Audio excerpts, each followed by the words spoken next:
Hi. Hopefully everything's working. I don't know. It's been a really long time. Hi, Hero. I hope you're still here. It's so nice to see you.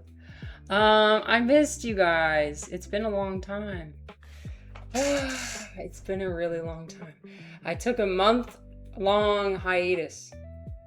I don't know. When I say hiatus, it makes it sound really dramatic. There's no need to be dramatic. Well, I like being dramatic, but we don't need to be dramatic today. Yeah. I'm back. I'm here with the wonderful Goenka. He is I don't know if you use the word guru, but he is the guru of Vipassana. So I was saying Vipassana earlier. Turns out it's Vipassana. Now that I'm an expert, Vipassana. That's what I'll be saying from now on. Yeah, he's gonna keep me company. But it's nice to have a little friend sitting right next to me. Because honestly, I'm kind of nervous. I don't know. I forgot how difficult putting yourself out there streaming is. I didn't lose my tics. I thought that the meditation would make me lose my tics, but I still have some.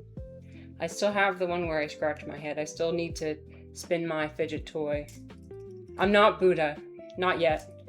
I haven't become enlightened. But it was a really good experience. So, and I got back yesterday. So, this stream was kind of impromptu. I don't know. It felt right. It felt like the right time. I felt ready to do it again. Oh, hi. Hi, Spellcross. How's it going? Welcome back. Welcome back. It's been a long time. I hope you're doing well. Oh, I was going to do a question of the day. Here, let me type out my question of the day.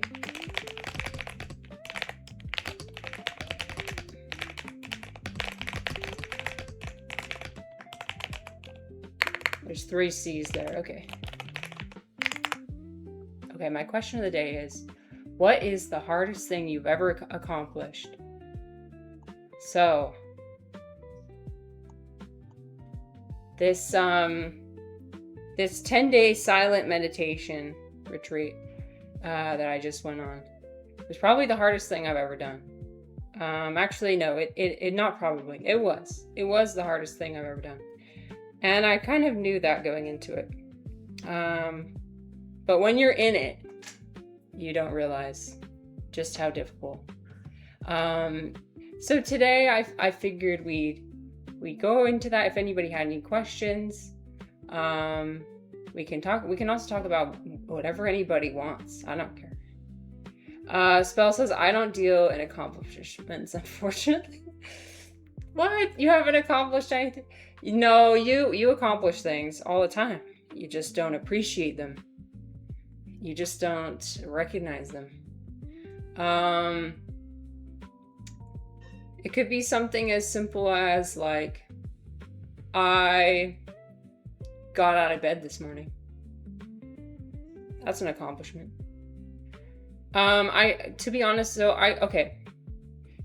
during the meditation retreat, we were getting up at 4 a.m. every morning, which was, I prepared for it beforehand. My husband and I, we woke up at 6 a.m. every day, to prepare. But then now I'm waking up this morning I woke up at 5:30. So I slept in. I'm like fully a morning person now. It's crazy. Spell says, I operate on, did I do wrong? If not, okay, what's next? No accomplishments, no aspirations, no compliments. I see. Well, are you approaching it from the perspective of, well, there's not really anything,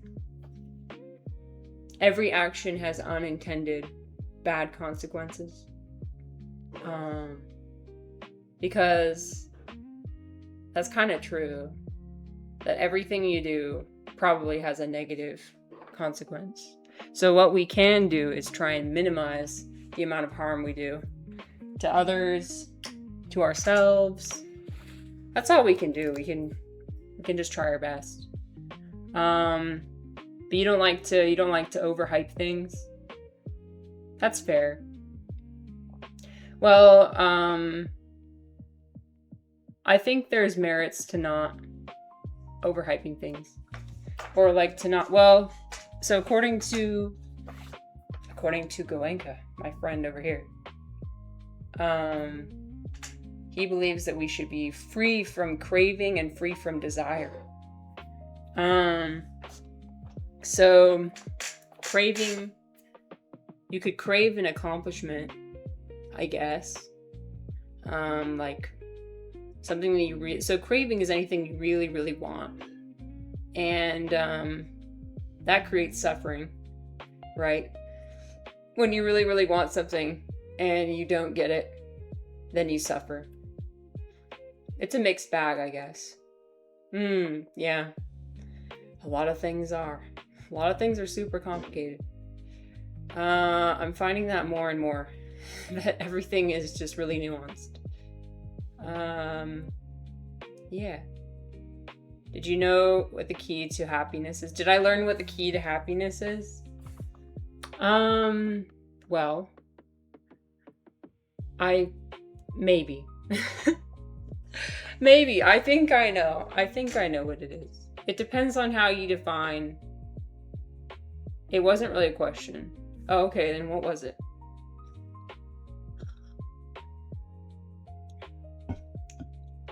Do you know? Do you have then I'll ask you the question. Do you know the key to happiness? Oh shit, sorry. I'm supposed to be well versed in memes. Here, I'm gonna look it up right on stream. I'm gonna DuckDuckGo it. I'm not Googling. There's no Google in this household. Did you know? I haven't heard this one.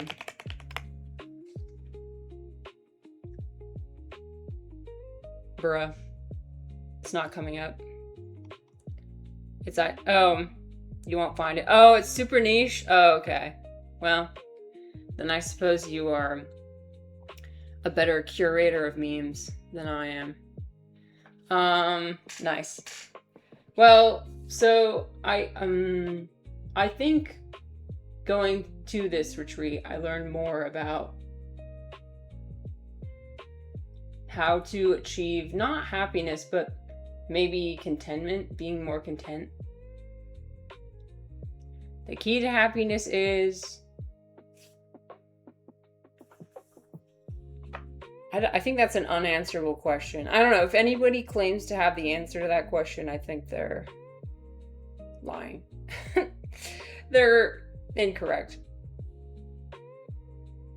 Hey, I like that answer. Well, that's what Goenka was saying. He was basically saying, if you could boil down his philosophy to the bare bones, it is what it is. It is what it is. It just is. Reality as it is. Not how you want it to be. Just be. Yeah. So, a lot of what we did was I'll go into it like day by day, but a lot of what we did was like understanding the reality of what was happening inside of our bodies right now, in this very moment, as it is. Reality as it is. Not how you want it to be. Not what you're looking for, not what you like, not what you dislike. As it is, objectively. As close to objectively as you can get. So he had us like examine our body the same way a doctor would examine your body, right? Doctor would look at an MRI scan and be like, oh, there's a tumor here, or oh, the patient is experiencing pain. The patient has a lesion here. It's like the doctor doesn't care what issue. Well, they care, but like they're unaffected by the issue with the patient. There's no wanting something to happen. There's no being afraid of something or being not wanting something to happen, fearing something, like fearing pain. Just examining it. It is what it is. I like that. I think that we should do that more. Like, just examine reality as it is. Not as you... I feel like when you really, really get into trouble when you try and apply I to everything. Like, I want this. I like this. I don't like this. The more you like and dislike things, the more you try and control. The more you try and control reality, which you can't. You can't do that. No matter how hard you try.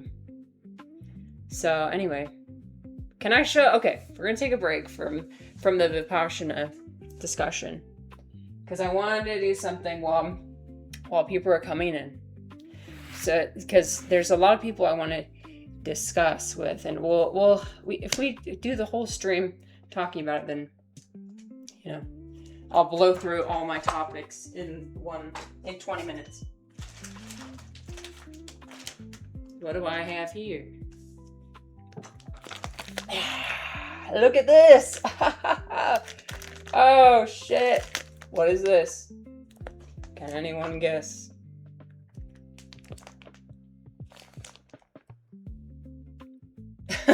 No.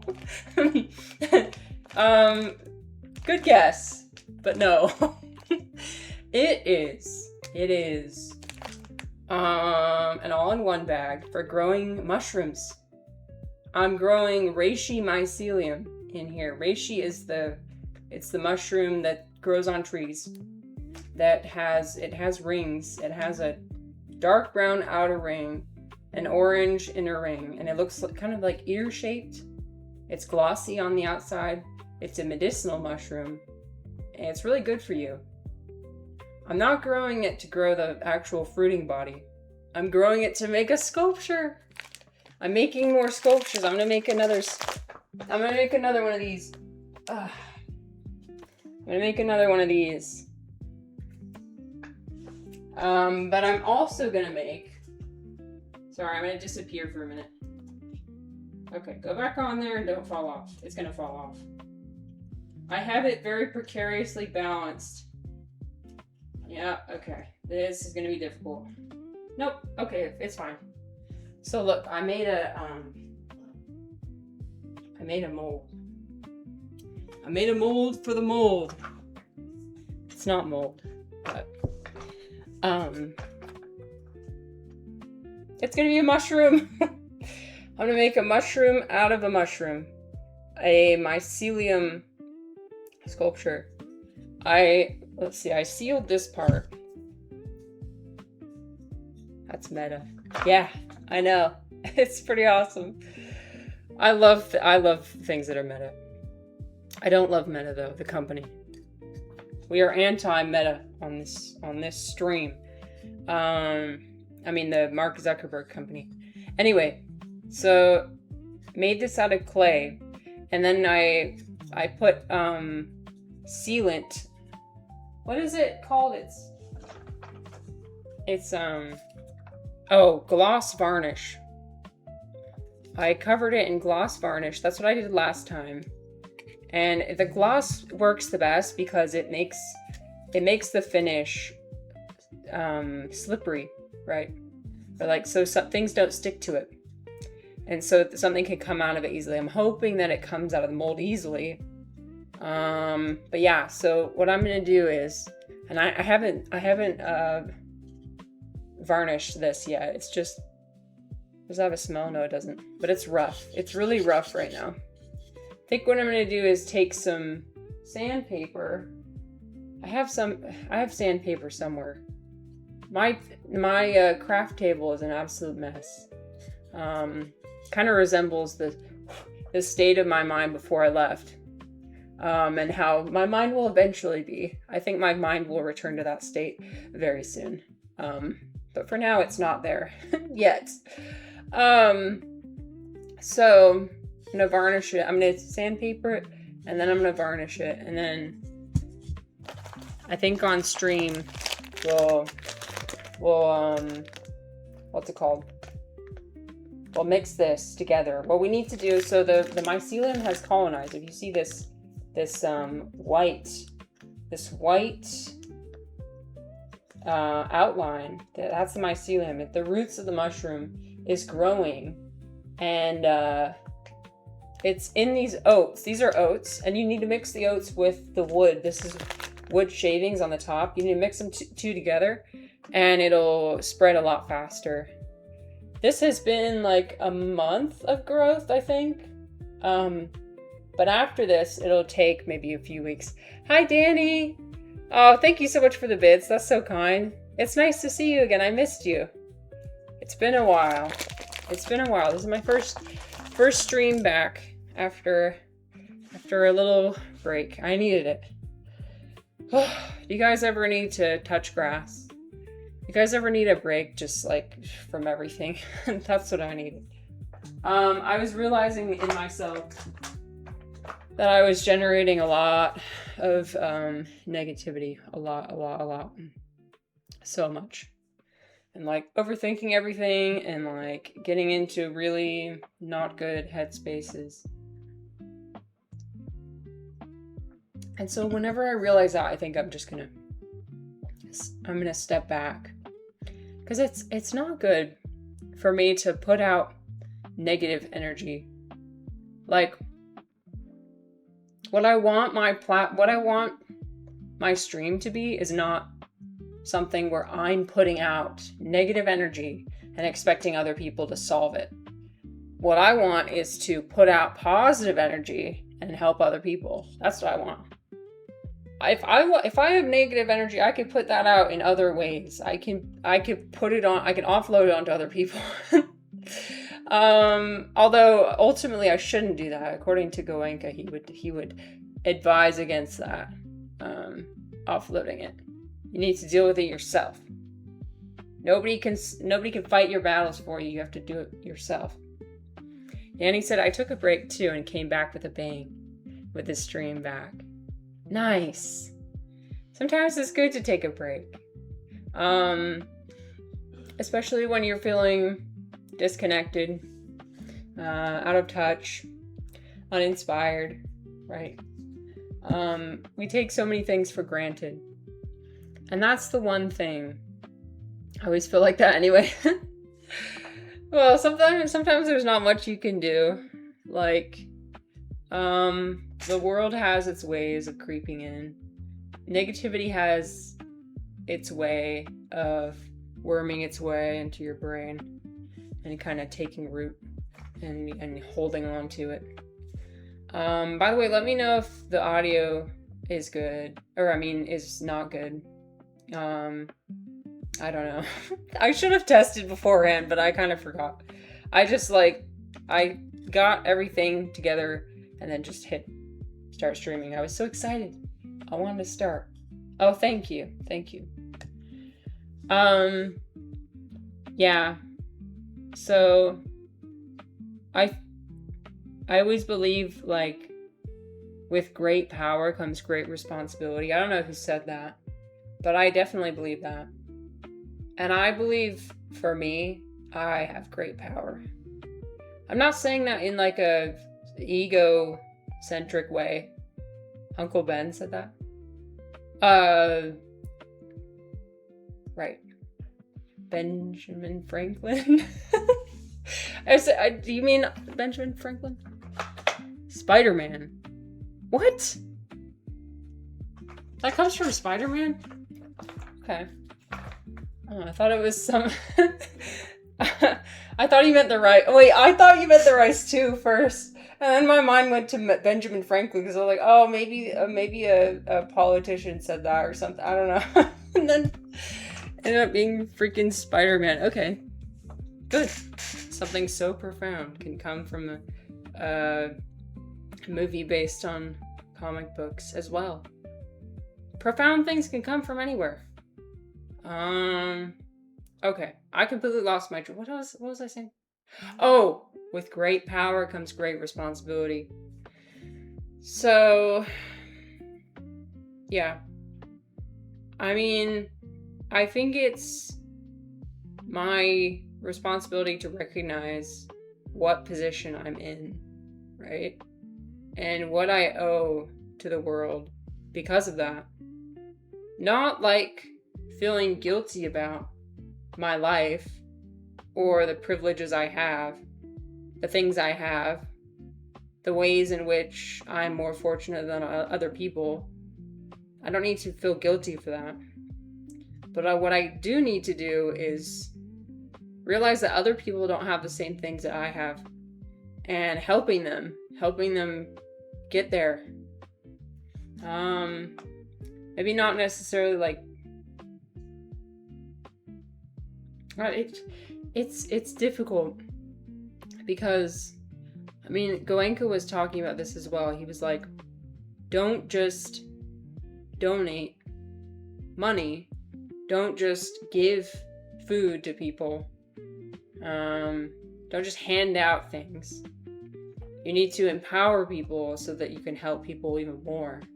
If you just like, it's like that parable or of you give a man a fish for one day.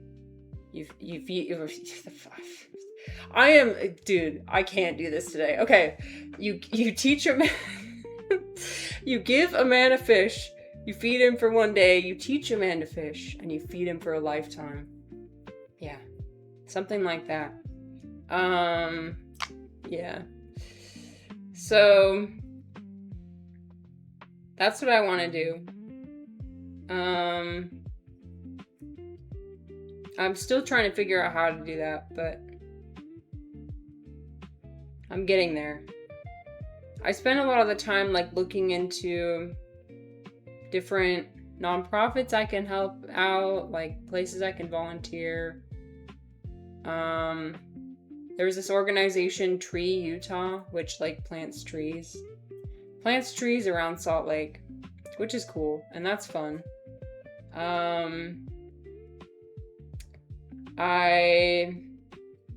I went on this retreat, which that's another thing. I think you need to make sure that you yourself are good. You yourself are solid. Oh, hello. Hi, Galti. Hope all is well. All is well. Thank you. Thank you. Thank you.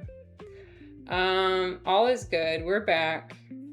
We're back for today. We're talking about how to give back, how to fulfill our responsibilities.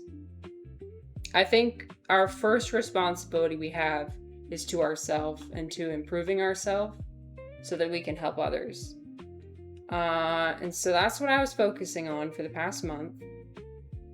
But now I want to divert my attention outward as much as I can.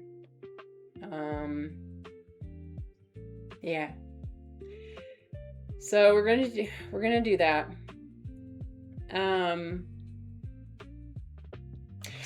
So yeah, I can't. Okay, I have memes for today. I have memes. I have pictures. We can break and shake this mycelium. It's gonna be good. I feel something bubbling up inside me. That sounded weird. Where it's like the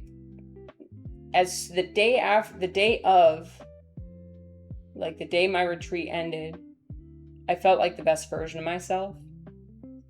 But I'm feeling the previous version worm its way back in and bubble up. And all my transgressions, all my past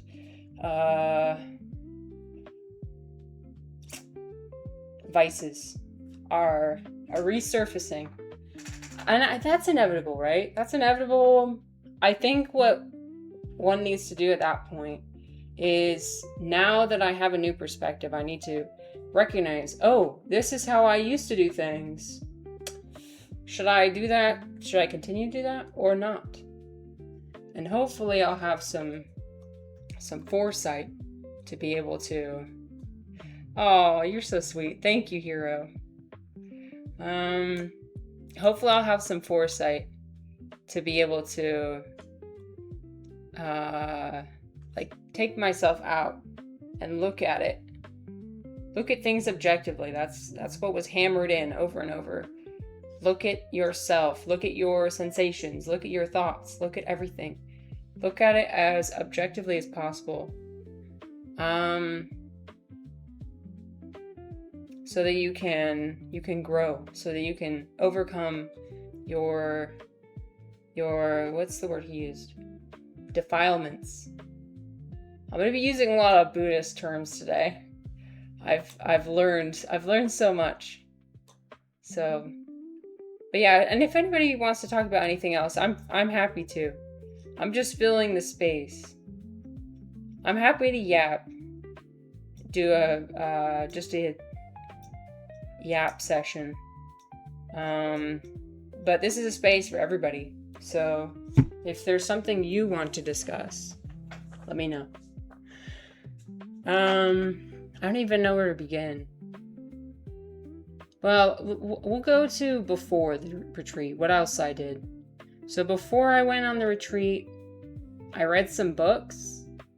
I read some really good books. There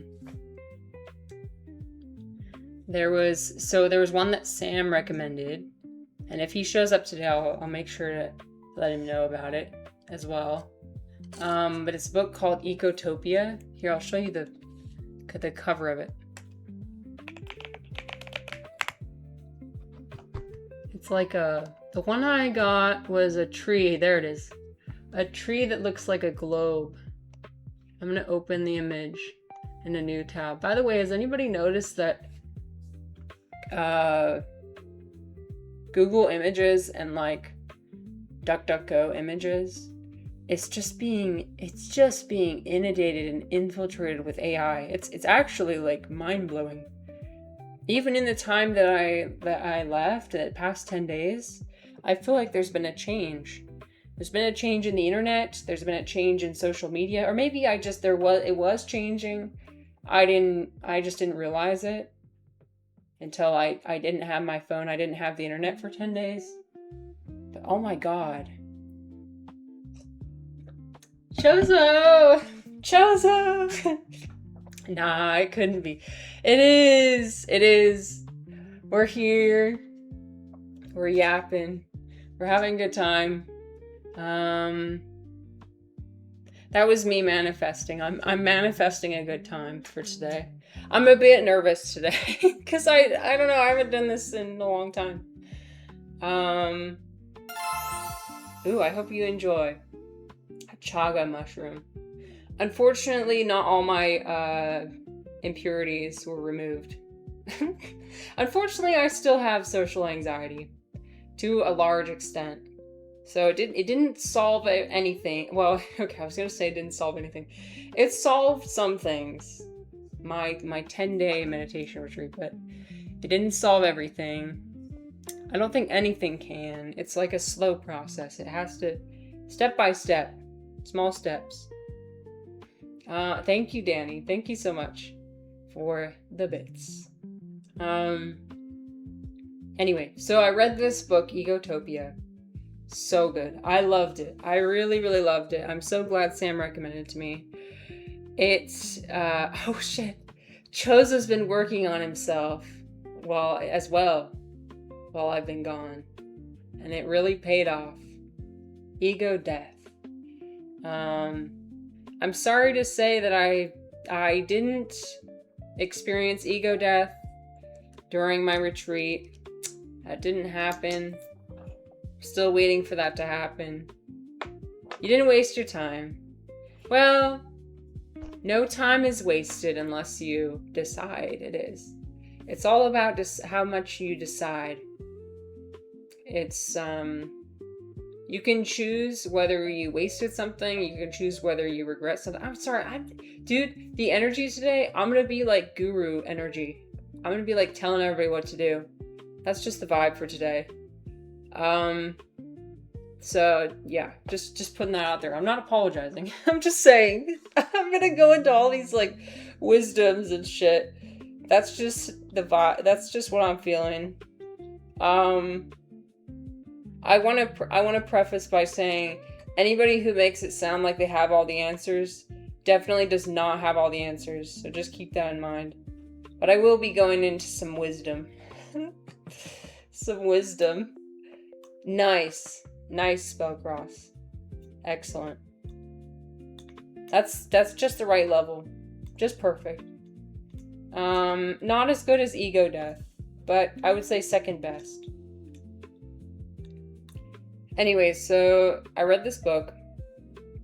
A brief summary of the plot is that Cascadia, which is the Pacific Northwest, the Cascade Mountains separates it. So, like, I think it included bits of Canada, but I'm not sure. Anyway, Washington, Oregon, and California, they all broke away from the rest of America to form their own country. They broke away, so they actually acquired nukes. So you might ask, like, how does one just simply break away? How does one part of the U.S. break away from the rest of the U.S.? Nukes. That's the only way. I mean, it's realistic. It is realistic, and I'll give it that. This book was written in the 1970s, so, yeah. A time in which nukes was very much on the mind of many people. It still is, but, like, the possibility of nuclear warfare was very much on the minds of people. Galti's gonna try and answer my question of the day. Excellent. I want to see what you say. We're talking about really hard things. And the Vipassana, I'm gonna say Vipassana, I'm gonna say Vipassana. I'm gonna say both. Vipassana was definitely the hardest thing I've ever done. We'll go into it in later. Nukes are mushrooms. If it's mushroom shaped, what could go wrong? How could it be bad if it's mushroom shaped? No, it's very bad. It's very, very, very bad. I very much support the... What is that? There's a treaty, the anti-proliferation agreement. I love that. I think that everybody should just get rid of their nukes. It's kind of ridiculous the way the world operates. The way that, like, whoever has a bigger stick, whoever has a bigger gun, that's literally how the world works. It's actually stupid. I hate it. Don't even get me started. When I studied international relations, I was so depressed when I learned that the world works because of people. The people in power are in power because they have bigger guns. It works and has worked since forever. Yes, because we're human, because we're animals. I mean, we don't like to recognize that. We don't like to acknowledge that. But ultimately, we are animals. Whoever has the biggest stick wins. Have you seen that nuke map website? I have not seen it. Wait! Galti, you're not a VIP? What? What is this? I thought you were a VIP, because I was going to say you could share the link of the thing. I'm going to make you a VIP right now. You're very much a VIP. On this channel, VIP Marissa. Let me go in. How do I do that? Oh, I go to Creator Dashboard. And then I go to Community. Then I go to Roles. I'm just verbalizing everything. I noticed that if I don't give enough time for the thoughts of doubt to come in, if I continue talking, the thoughts of doubt and self-hatred will not come in. I'm not allowing them. They're not allowed today. They're banned. So I'm going to be verbalizing every single thought that I ever have today. Okay. Now, if you refresh, you should be a VIP. Yes! Okay.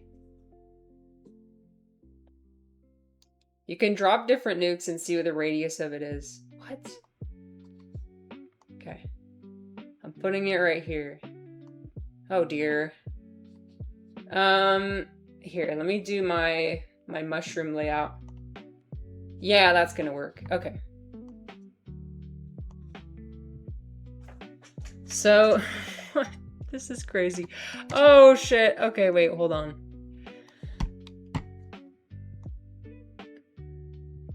Okay, I'm making sure it doesn't have my exact location. It was pointing to kind of my location, which I don't enjoy. It wasn't showing my exact address, but it was definitely pointing to my location, which was very rude. Please don't dox yourself. Okay. So, how do I remove my location? Why are you seeing my location right now? Get out of here. I don't think I can remove it.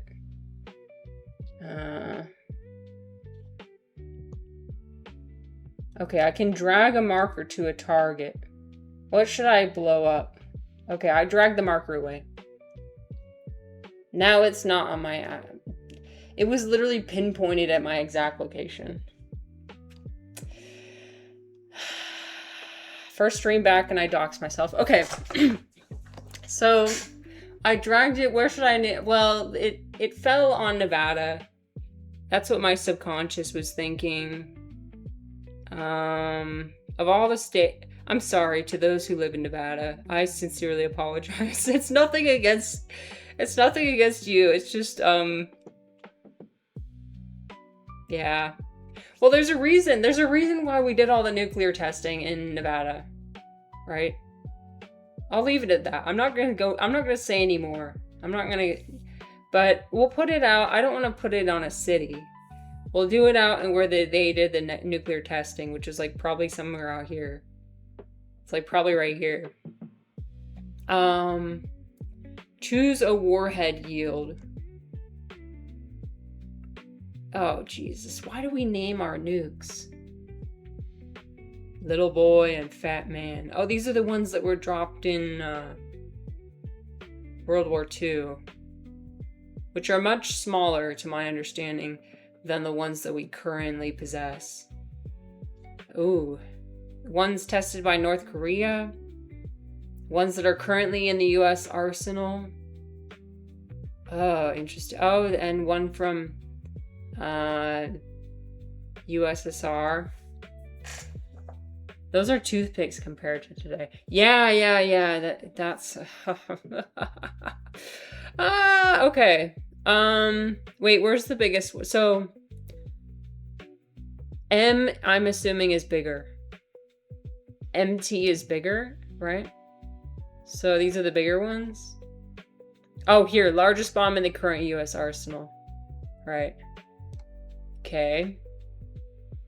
I'm going to detonate it. We're gonna hit detonate. And also, Galti, I thank you for responding to your question of the day. I'm gonna address it. I'm gonna give it full justice in a minute. I didn't ignore it. I wanted to address your nuclear thing. Okay, we're doing it. 5, 4, 3, 2, 1. Ooh hoo hoo. Oh shit. Oh, it shows you the radius. So the fireball radius would be almost a mile. Wow. And then the moderate blast damage radius would be 4 miles, but 67 miles squared. So 4 miles in radius. The thermal radiation radius would be 8.2 miles, which is this area. And then the light blast damage radius would be 13 miles. Okay, let me actually I'm going to drag it over to an actual city so we can see. Let's do San Francisco. San Francisco is probably a primary target. Oh, Jesus. Yeah, that's...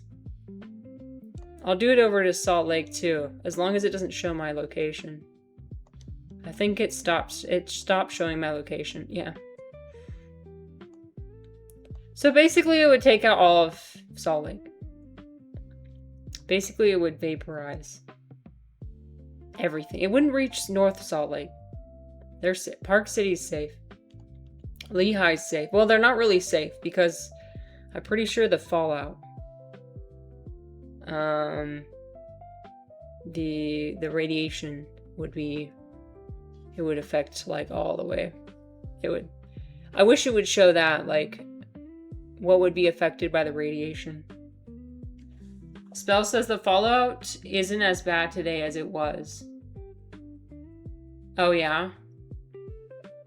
Well, my understanding is that, okay, so if, let's say for example,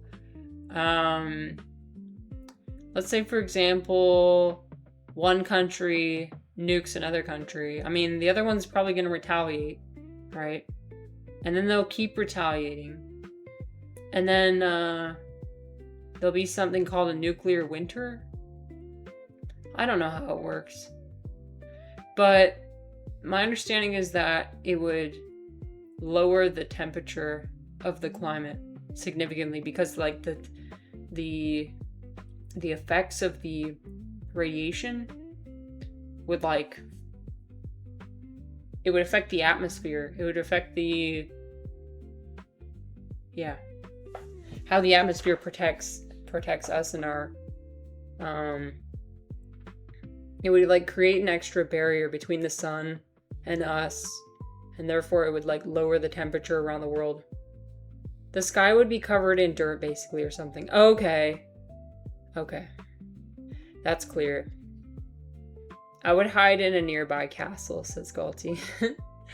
It's a neat little website when you're bored at work. Galti, what is your city that you usually blow up? Where do you usually blow up?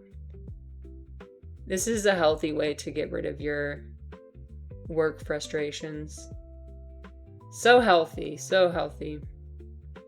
That is interesting though. I think it's really important to understand. I mean, so, okay, this is no longer pointing to my location. Sorry, in the back of my mind, I'm like worried about. There was a show on Netflix that I watched about what is involved in the prevention of a nuclear attack. Like, if there were to be a nuclear attack, like, how would we retaliate? What's the decision-making process? And, like, there's so many people involved, and there's so much, like, there's a lot of prevention involved, right? Because that's not something you want to just start. You want to make damn sure the other country is going to nuke you. Like, it's 100% guaranteed. You want to make sure that there is an actual nuclear warhead headed towards you. You want to verify that it will actually hit where it looks like it. But then again, it's hard to predict, like, when it's in the sky, where exactly it's going to hit. And like, it's hard to determine like what is an equal amount of force that you retaliate with. And there's like so many considerations, like, oh, there's no way we can evacuate all of Washington D.C. I think in the show, it was going to hit Washington D.C. And so they were like, everybody's panicking, like, how do we even begin to evacuate? There's no time. Like, anyway, it was very tense. Movie or show? I can't remember. I'm being very descriptive. I think it was like House of Glass or something. Was it House of Glass?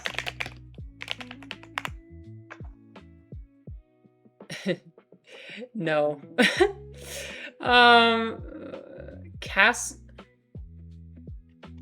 Castle of Glass?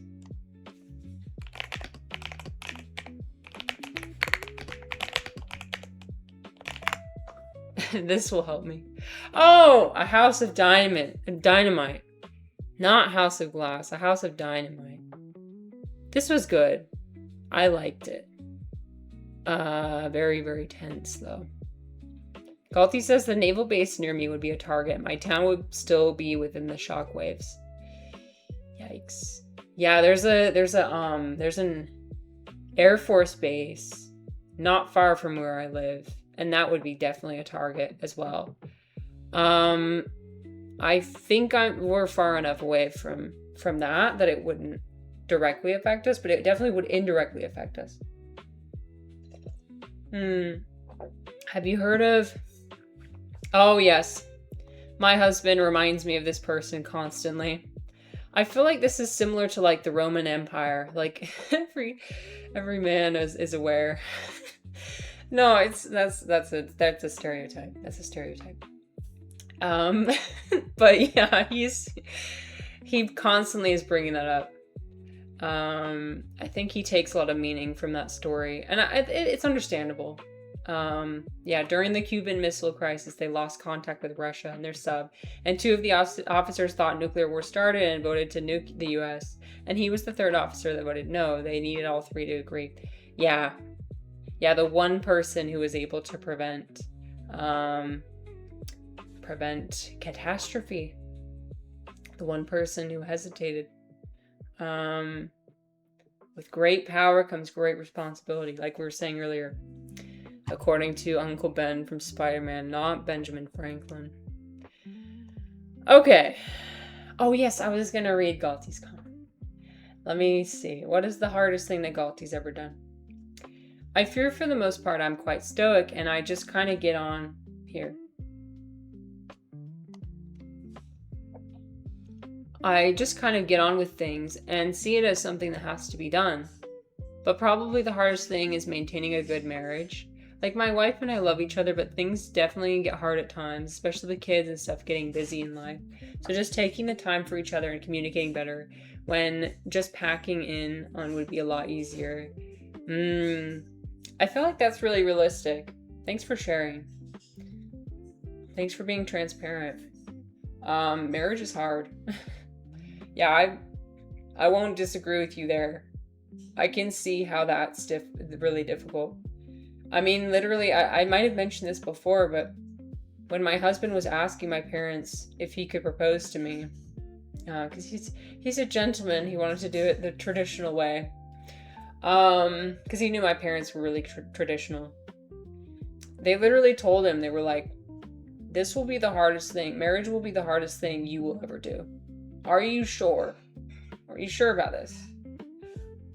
Part of them was I don't think they wanted him to be my husband.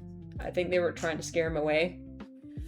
So that was a part of it, but also I think part of it was genuinely warning him. And my parents have a good relationship. I would say good relationship. Not perfect, not like amazing. There are things that could probably improve. I won't go into that because that's not my place, but could be better. Yeah, it's really hard to share your life with another person, especially as they grow and change. Like, you can't expect a person to stay the same forever, right? I feel like that's where most people run into problems, is when they marry one version of somebody. Like, the version that was when they met them. Like, if you took, like, a screenshot of that person, they married that person. And so they expect the other person to be that way forever and maintain the same qualities, the same appearance, the same everything. And that's just not realistic. It's crazy though how one person can change everything. Oh yes, in reference to the previous story.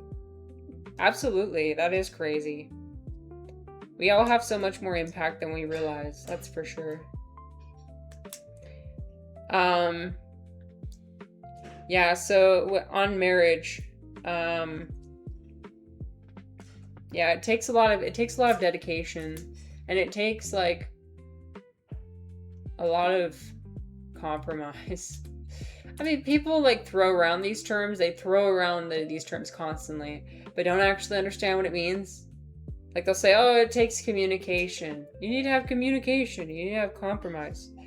But when you're actually in it, then is when you realize just how difficult you have to swallow down. You have to swallow down yourself for a minute to allow somebody else to be themselves.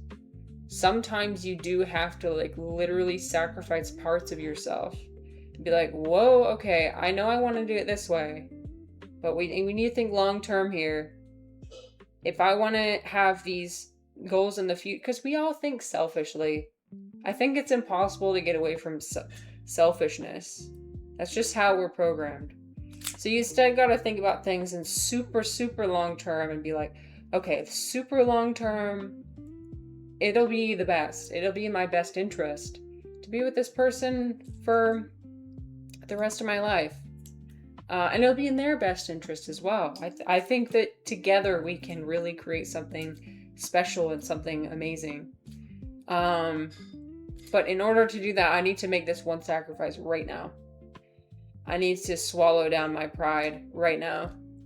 I need to not be myself. Even though I aggressively want to be myself all the time and satisfy all my needs all the time right now. I'm going to put that aside and, be in an argument, like be the better person. Sometimes I catch myself like waiting for other people to change and instead of actually changing myself. Like I'll wait for my husband to be the better person every time. And I realize that that's unrealistic. There needs to be some times where I need to be the better person, where I need to be the one who gives in first. It's not about winning. If we have an argument, like, I can't win every time. I have to. And also, like, sometimes nobody wins. Actually, in every argument, nobody wins, I would say. But, like, if there's an argument happening, emotions are high, things are being said that really, really hurt the other person. Sometimes I need to be the one to like really just, so it feels like sometimes I need to choke it down, like, okay, all those things that were said to me, like, take all that, forget it for a minute, okay, you need to forget it. I know it's really hard because it's like your nervous system is going crazy.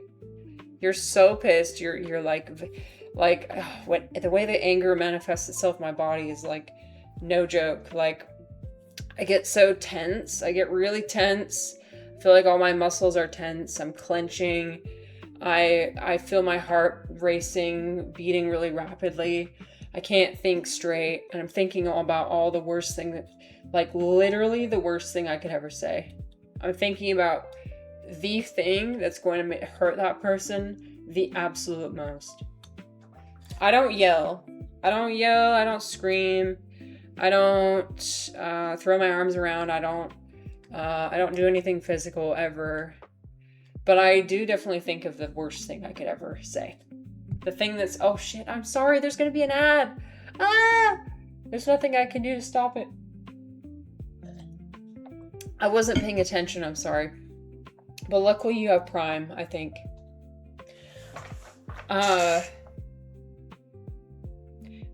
It's like, so I'm those things are being fed to me like, okay, you need to say this now. You need to say this thing. It's gonna make him so mad.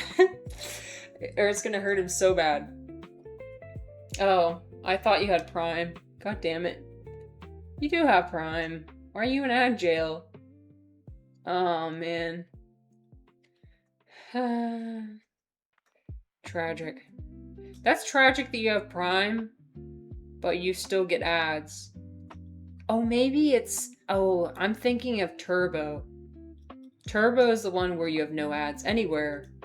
Prime is the one where you get to have one free sub, I think. sad. Maybe I should take a break. I'll do a crying face. Okay, I'll be right back.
Okay, we back.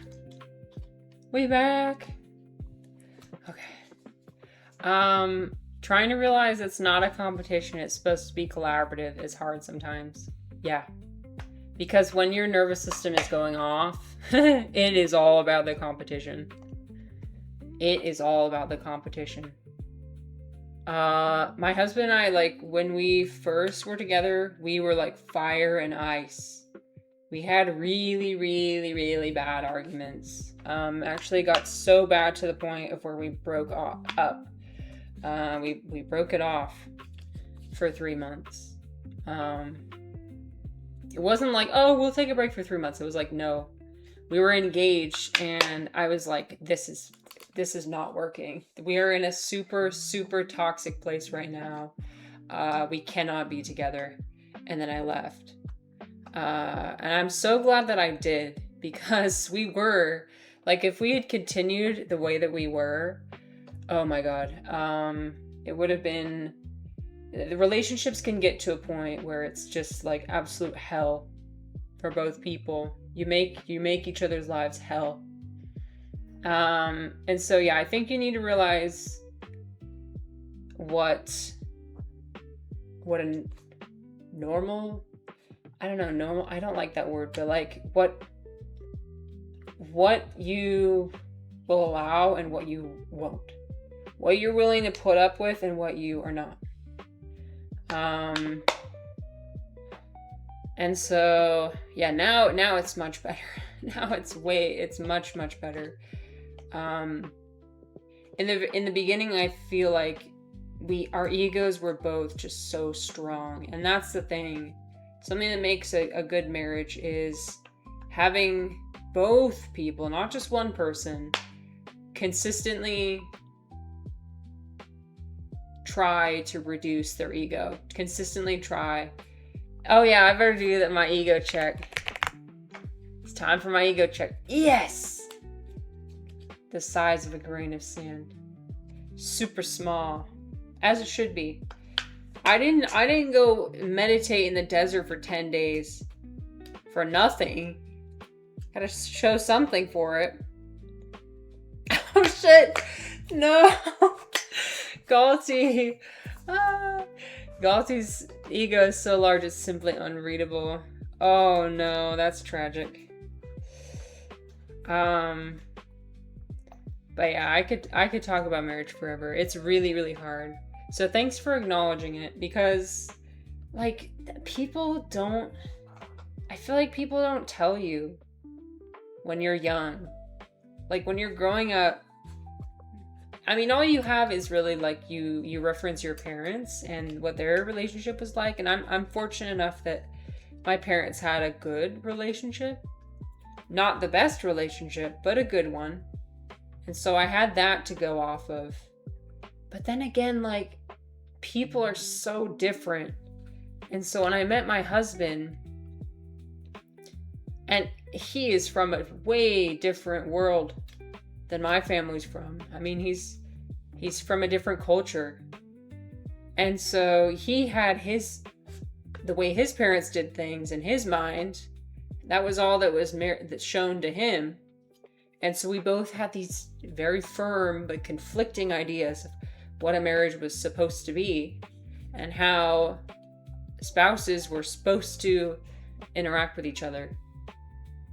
And it was interesting because we both had equally toxic ways of, like, my parents exhibited certain toxic behaviors and his parents exhibited certain toxic behaviors, and we both took those and they ended up being the opposites of each other. Like, you have very, very passive and very, very active. Guess who's the passive one? Me. Yeah, it's me. Passive aggression. Very, very, very passive aggressive. Like saying the worst thing imaginable and also not showing any emotion at all. Like clamming up, freezing up. So being robotic. If you make me really upset, I'm not going to be crying. I'm not going to be outwardly angry, so you have no idea what's going on in my mind. You have no idea what I'm plotting. You have no idea I'm plotting. And I just dropped not to brag or anything, but I dropped some pretty good zingers. I dropped, the things that I've said to people. I've said some things that I definitely, that I definitely regret.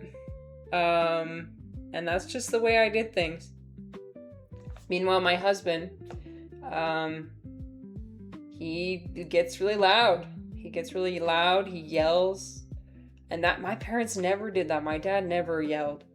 My parents never ever yelled or raised their voice, anything like that at me. And so I was really surprised. I was like shocked. But in my husband's mind, me being the passive aggressive version was extremely toxic and extremely like, ooh, you're not saying what's on your mind. You're not being transparent. You're not, it's, ooh, this is dangerous. So it happened to both of us.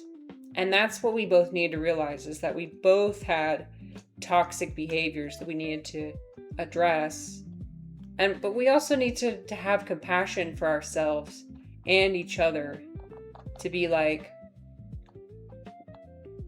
okay, I learned this from my parents. It's going to be hard to overcome, and I'm probably going to maintain these behaviors for most of my life. But, and I need to recognize that that's the way his parents raised him. That's the way he's going to operate. And that's like, when his nervous system gets activated, this is what he's going to do. When my nervous system gets activated, this is what I'm going to do. And like, we realized we both reached the same level of intensity, just on opposite ends of the spectrum. So it was like literally like fire and ice. It's like this big steam sizzling craziness. Anyway, sorry, that was a really long yap about that. I have a lot to say about marriage. 我在北京。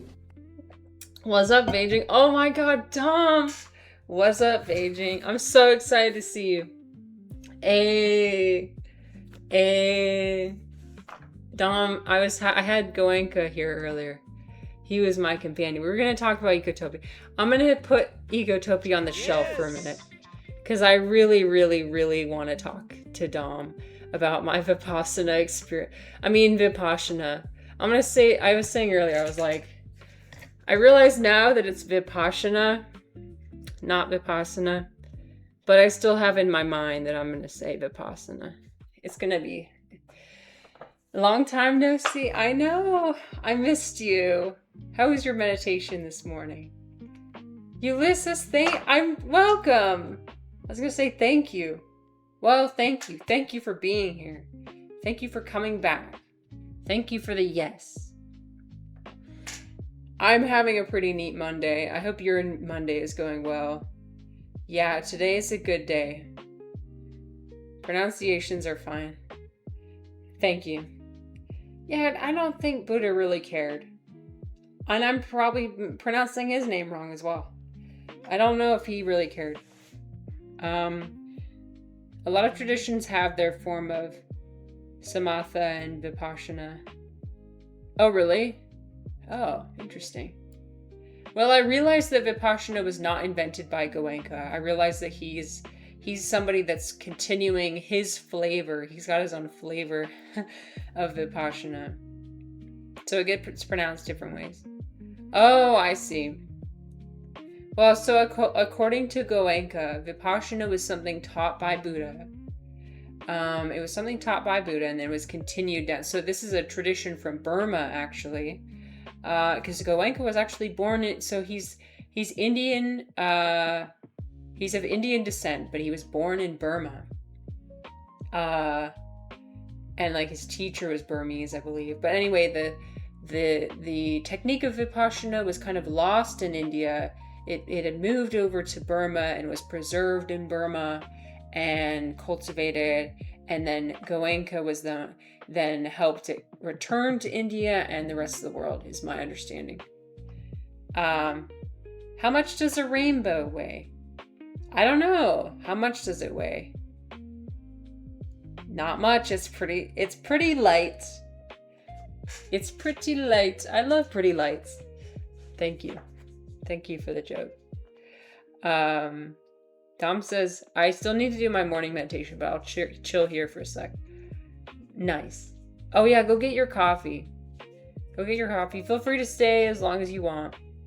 I did want to talk to you though, because I was super excited. We can also chat on Discord too. My DMs are always open.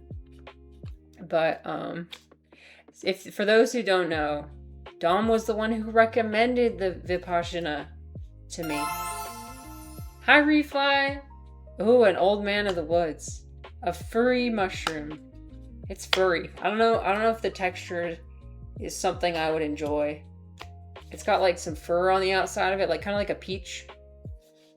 I wonder if you can like brush your teeth with it. I don't know. Hello. Discuss. It does look kind of gross.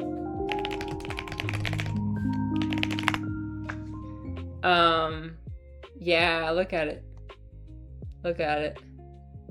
This is what it looks like. It looks all shaggy, and it is edible. You can eat it. But do you want to? I don't know. I think I'd skip this one. It'd be cool if I came across it in the forest, but I don't know. I don't like eating peaches. Like the texture really, really bothers me. Let me flush it down. Gatorade. With some Gatorade. Thanks for helping me make sure all my sound and everything's working. Testing out all the features. I remember eating my first blue when cutting mushroom.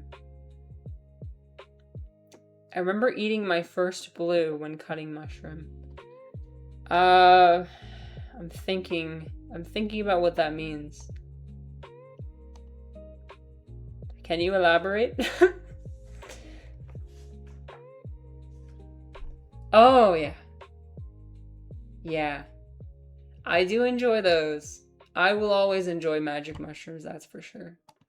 I will always enjoy. Okay. We're gonna go back to Goenka. We'll have him accompany me. Yeah, we're talking about, so I got back yesterday. I stopped thinking for 10 days. Fresh ones that when you cut, they oxidize and turn blue. Yes, I do know that. I do know that. I guess I was confused. Yeah. That's how you know that there's psilocybin in there, is if it bruises blue. Although, if it bruises blue, it does not necessarily mean that it's an edible mushroom with psilocybin in it. So don't use that as a guide. If you go out and you find like a little brown mushroom and you cut it and it turns blue, oh, it's a magic mushroom, and you eat it. No, don't do that. Don't do that. She in the cult chat. Well, I've been quoting Goenka a lot. I have. It's not a cult the same way that the Divine Assembly is not a cult. Okay. I did not just move from one cult to the other. No, it's not a cult. Goenka made this very clear. He made this very... He made it very clear. This is not... It's not about intellectualizing. It's not about... I'm gonna be like, just throwing out all of his stuff. He said, if you come and do Vipassana when you're a Hindu, if you come when you're a Muslim, if you come when you're a Christian, and you leave, you are still a Christian, a Muslim, a Hindu, any religion you don't even have to be a Buddhist. You don't even have to believe in Buddhism to do Vipassana. It's just a technique. It's just a type of meditation, a skills that you're learning to be a better person. So no, it's not a cult. Although it does very much look like one from the outside. I'll show you some pictures. Thank you, Danny. Thank you. Hi, Orange. Oh, hi, Orange. Thank you. Yes, I'm happy to be back. I'm happy to see everyone. I missed you guys. I needed to touch grass. I really, really did. We'll go into that later, but I needed to touch grass. Did you like the technique? I did. So, okay, let me address your questions because I know you want to get to your meditation as well. How thoughtless did I get? So, okay, let me go into like the furthest that I got. The furthest that I got was, it was either day 8 or day 9. It was during the midst of just the Vipassana every day. We had already learned all the techniques. So it was just about practicing. Now practice. And I had been there for so long. And I had some bad news. I had earlier that morning that really put me in a bad mood. I got my period. This is an overshare. But I got my period, so I was pretty disappointed. Pretty disappointed in that. And because I thought I could control. I always think I can control things. We love to think we can control. So on that day I was feeling very arrogant. Very like, I'm just gonna do the bare minimum. I'm gonna do the bare minimum of this technique. I'm gonna just show up and I just wasn't feeling it anymore. I was like, I don't want to be here anymore.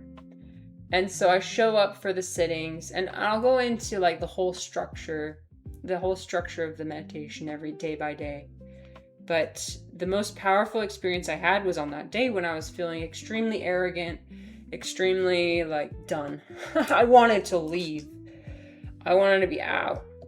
And you go in the meditation hall, and there's chanting, and then there's just silence. But there was a windstorm that day. There was a storm blowing in, and the wind was so intense. And I was feeling physical pain. I was feeling mental pain. I had previously experienced the worst physical pain I had ever experienced in my entire life. The worst mental pain I've ever experienced. And I was like, I'm not ready to do it again. But then the wind came, and it was blowing so loud.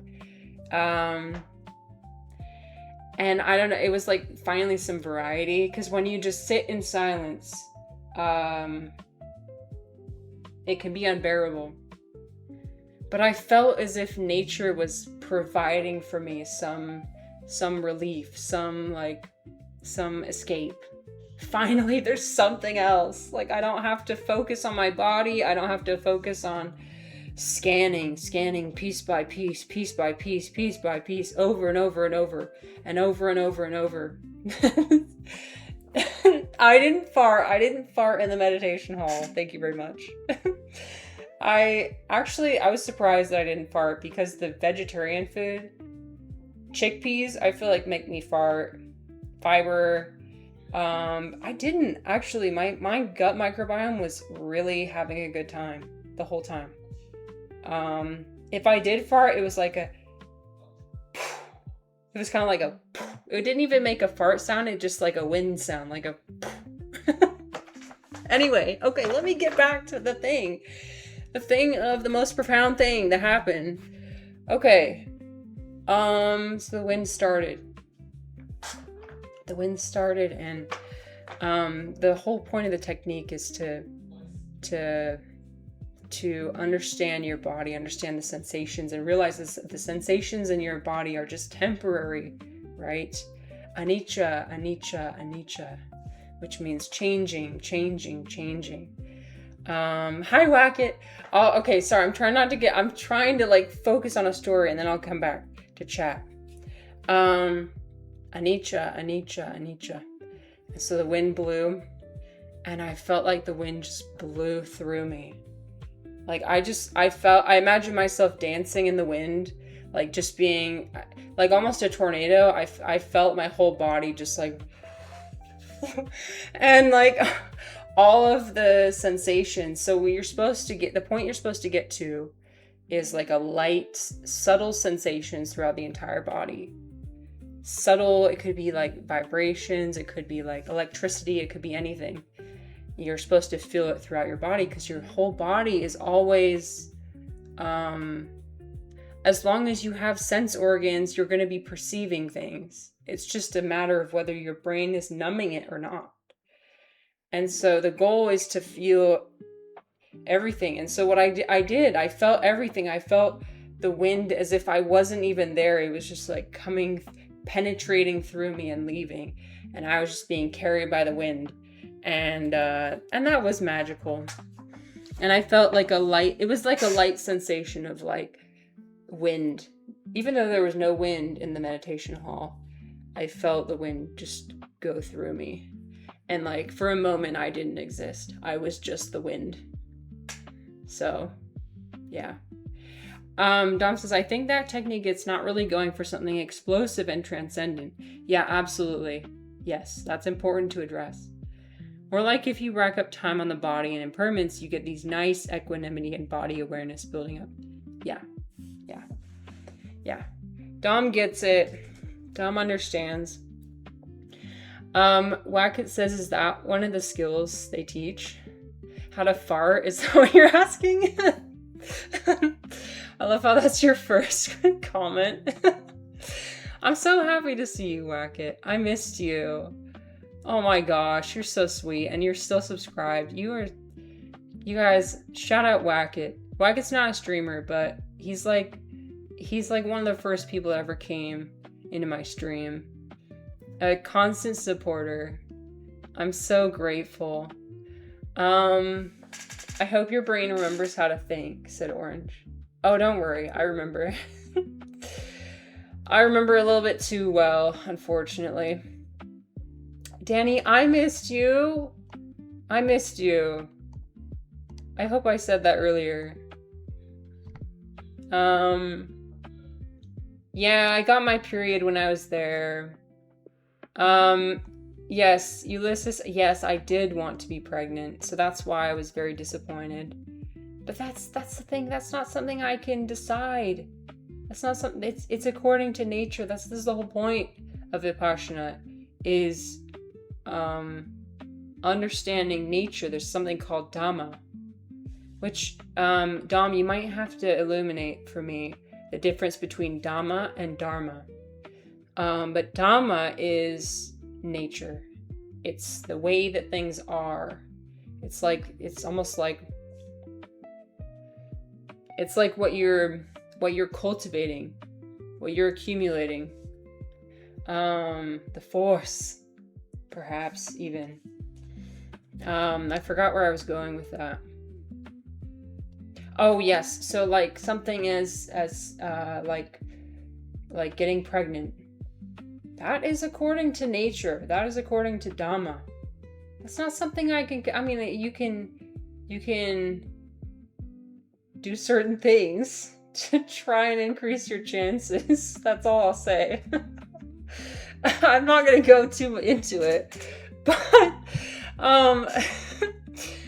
every time there's only like a 25% chance for a healthy couple to conceive, according to the statistics.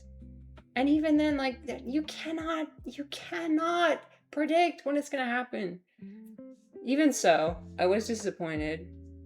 And so, yeah, that led to me being arrogant. I shouldn't have been arrogant, because nature gave me the wind. Nature brought the wind to me to blow through me and to push me through. And I stayed, and I'm happy. I'm proud of myself. You guys, this is the most difficult thing I've ever done. I know that my life hasn't really been that hard, and I'll acknowledge that. My life hasn't been hard. But this was really, really hard. There was somebody on, I think it was day 3, who literally started sobbing, and I'm not talking crying, I'm talking like choking, screaming, sobbing. Like just weeping and wailing, and he couldn't control himself, and he had to walk out, and you just hear it echoing throughout the meditation hall, and you can't move, you can't do anything, nobody can go console him. He just has to console himself. At the end of the day, you have to be there for yourself. That's what I learned. Nobody's there for, I mean, people can be there for you, but like ultimately, nobody can help you. Nobody can fight your battles for you. There will come a time where it will be just you.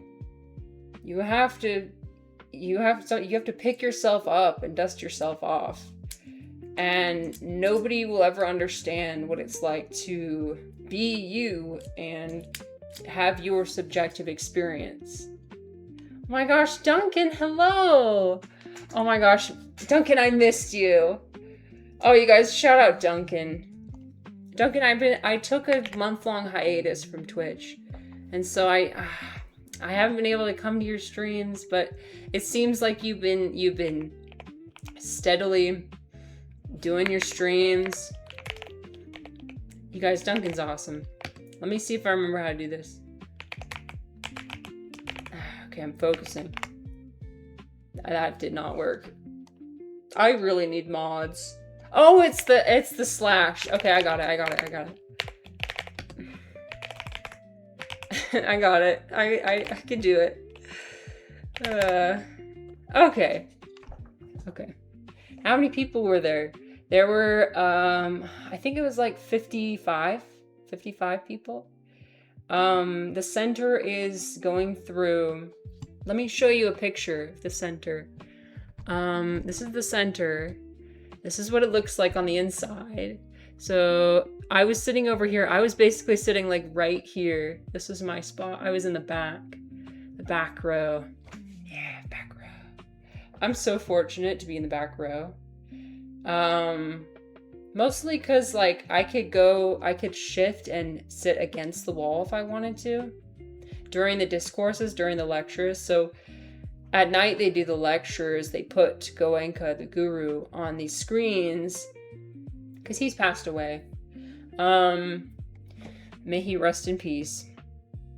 And so I'd scoot up against here and finally, my back would be able to have a break. You guys, I anticipated mental turmoil. What I did not anticipate was physical pain, physical discomfort. Nobody warned me about that.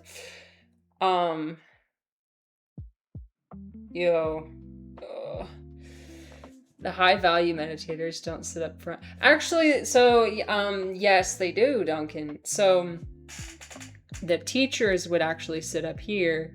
So unfortunately, I'm just a pleb. I sat in the back. The two teachers, there's one male teacher, one female. They're assistant teachers.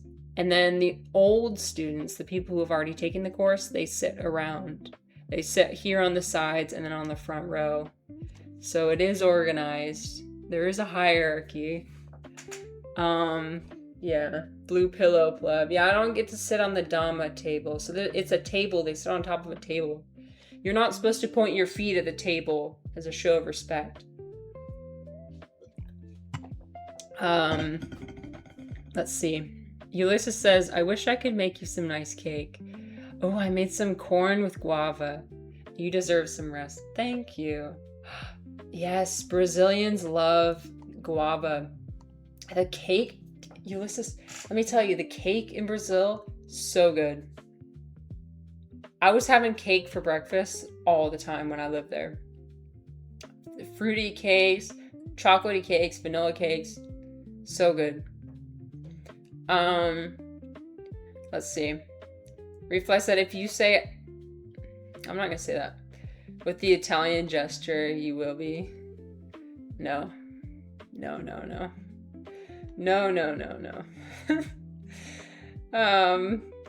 Waka says, you were talking about farting gracefully. Yeah, okay. I assume you've sorted out what you want to do with your life now, right? That feels like a loaded question. So you figured out everything. So you know you understand. You know all the secrets to life. You've figured out. Yes, I have.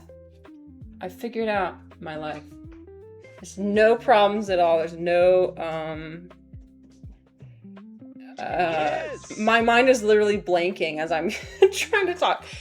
No, I still have social anxiety. I still have my flaws. I still have my existential despair. But I do have more mental discipline, that's for damn sure. I have more discipline. And I have an improved perspective. And that's all I wanted. And I think when you do something like this, you need to just set out with realistic expectations. Like Dom was saying, you can't seek something transcendent and explosive. You need to be realistic. What do I want from this? First of all, you need to decide what you want. If you don't know what you want, you show up for one of these, brother, you're gonna have a rough time. You're gonna leave on day one. Day one of, okay, let me go through the schedule, all right? So you wake up at 4 in the morning, 4 a.m. every morning, okay? I thought that was going to be really bad. It actually wasn't as bad as I thought. I've been preparing. I've been waking up at 6 a.m. every day previously. So what's an extra 2 hours? I mean, what's fewer 2 hours? You wake up at 4. The gong is going off. A really loud gong. And then you have 2 hours of meditation. It can be in here, in this hall, or in your room. I did it in my room. I wanted to pace myself. I was like, this is a marathon, not a sprint. So from 4 in the morning until 9:30 at night, you are on and off, almost the whole time meditating. You're meditating in total 10 hours a day. So there's breaks in between, but it is 10 hours of sitting, 10 hours of, and then you also can't talk to anybody. You take a vow of silence in the beginning, so no talking to anybody, no nonverbal communication, you can't even look somebody in the eye, which, easy. Autistic me, I had no problem not talking to anybody. Great. I love that. Please, if I could not talk to anybody. Yeah. Some people struggle with that though. They really had a hard time not being. Some people it's really important. I say that as I'm talking to people. So I realize my hypocrisy. But some people really struggled. And on the day that we were allowed to talk, it felt like this huge pressure valve was released and people had so many thoughts and they just, everyone was talking the whole time. On day 10, the vow of silence was broken. And on day 10, when the vow of silence was broken, I felt no change. But I'm glad that some people did. I'm glad that it really helped some people. One person mentioned how, which I agree with, how the silence, it really helped, especially with women. I know I'm stereotyping, but like we tend to, we're so competitive. It's always a competition. There's always a hierarchy being formed. There's always a comparison with everybody else. How are they doing it? What's their technique like? Oh, this person had this sensation.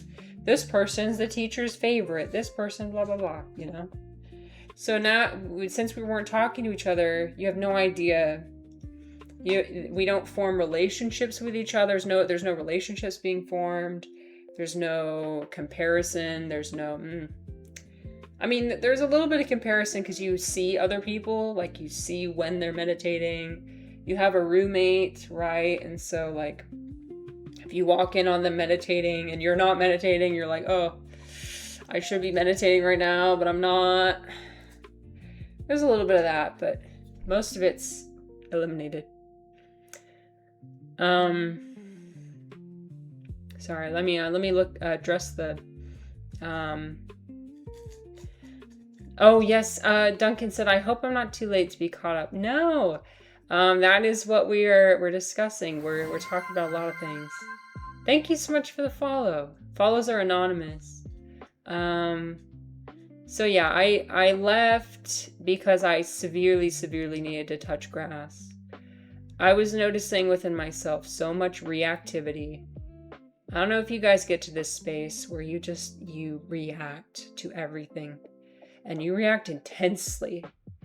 And so like things were being said to me and I was just like internalizing all of it and reacting to it. And I was having issues with my personal life and I needed to change my perspective. I need to ground myself. So that's what I've been trying to do. Not that I did it perfectly. But I feel like I did a lot. This meditation retreat definitely helped. Besides that, I finished a few books. We're going to talk about this book, Ecotopia, that Sam recommended to me. Talk about it later. Back row are the coolest ones. Yeah, back row. Yeah, me and back row gang. So only a couple people left. I was surprised. Like maybe only 1 or 2 women left. And I'm not going to say anything about this. I'm not going to read into it. But I will say objectively, on this specific meditation retreat, it was more difficult for the men than it was for the women. That's all I'm going to say. It was. Quite a few more men left. Quite a few more men had a lot of difficulty. Like I heard there was drama. There's drama. Like some men were just flat out refusing to come and meditate. I love how the first thing when the vow of silence was broken, like the literal first thing the women did was we all started gossiping. We all started talking about the men. Because we were kept separately. Like even in the dining room there was a curtain between us, so we didn't associate with each other. But yeah, the men had a rough time. I don't know what happened. Hello, love. Thinking about drinking. Well, if that's something that you want to do, I can't stop you. What's your why? Also, welcome. Welcome to the fun. I don't know. Something, I don't know what the stream is. It's something. It's a lot of things. We talk about philosophy. We talk about life. We talk about difficulties. We talk about successes. And also, did I see Ivan? Ivan! Hello, Ivan. Hello, Ivan. Welcome. Mods, shout out Ivan. Ivan's so cool. If you guys are scientifically minded, rationally minded, you should definitely check out Ivan. Or even if you're not, but you're curious. Ivan's super cool, super smart. Really, really smart. And really kind. Really kind as well. Ivan has been explaining the universe every Saturday. That doesn't surprise me. Just casually. He goes into the most like intellectually challenging topics I've ever been exposed to. On his stream, just easily every time.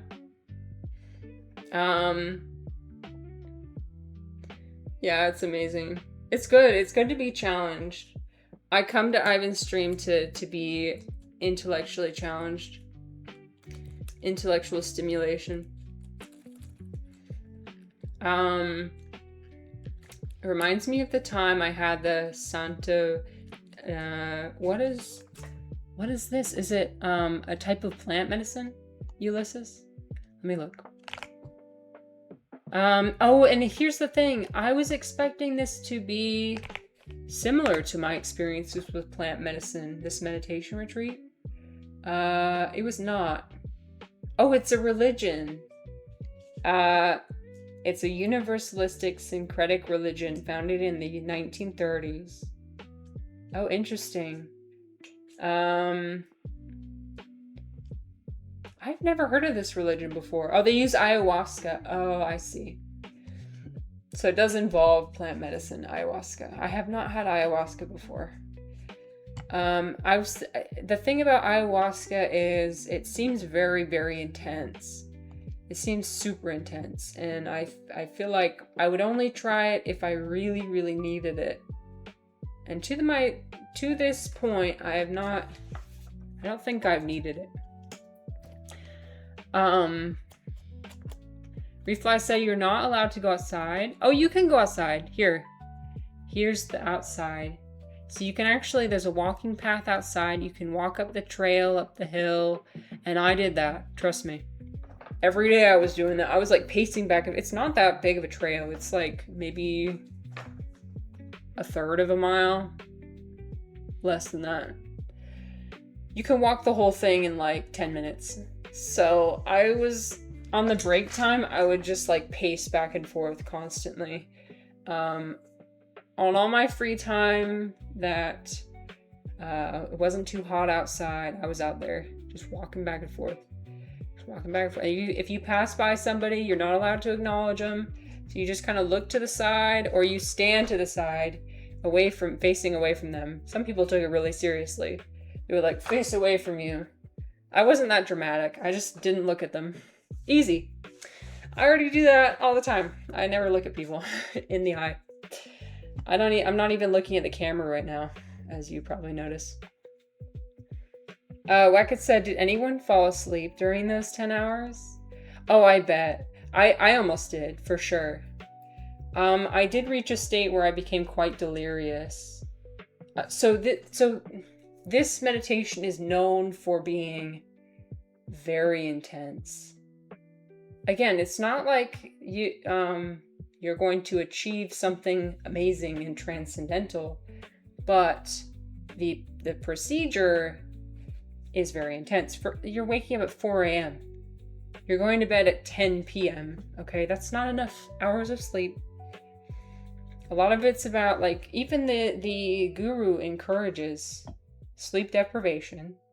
There was one night where he literally said, if you lay down and just meditate and don't sleep, that's good enough. And actually, if you're a serious student and you don't sleep, good for you.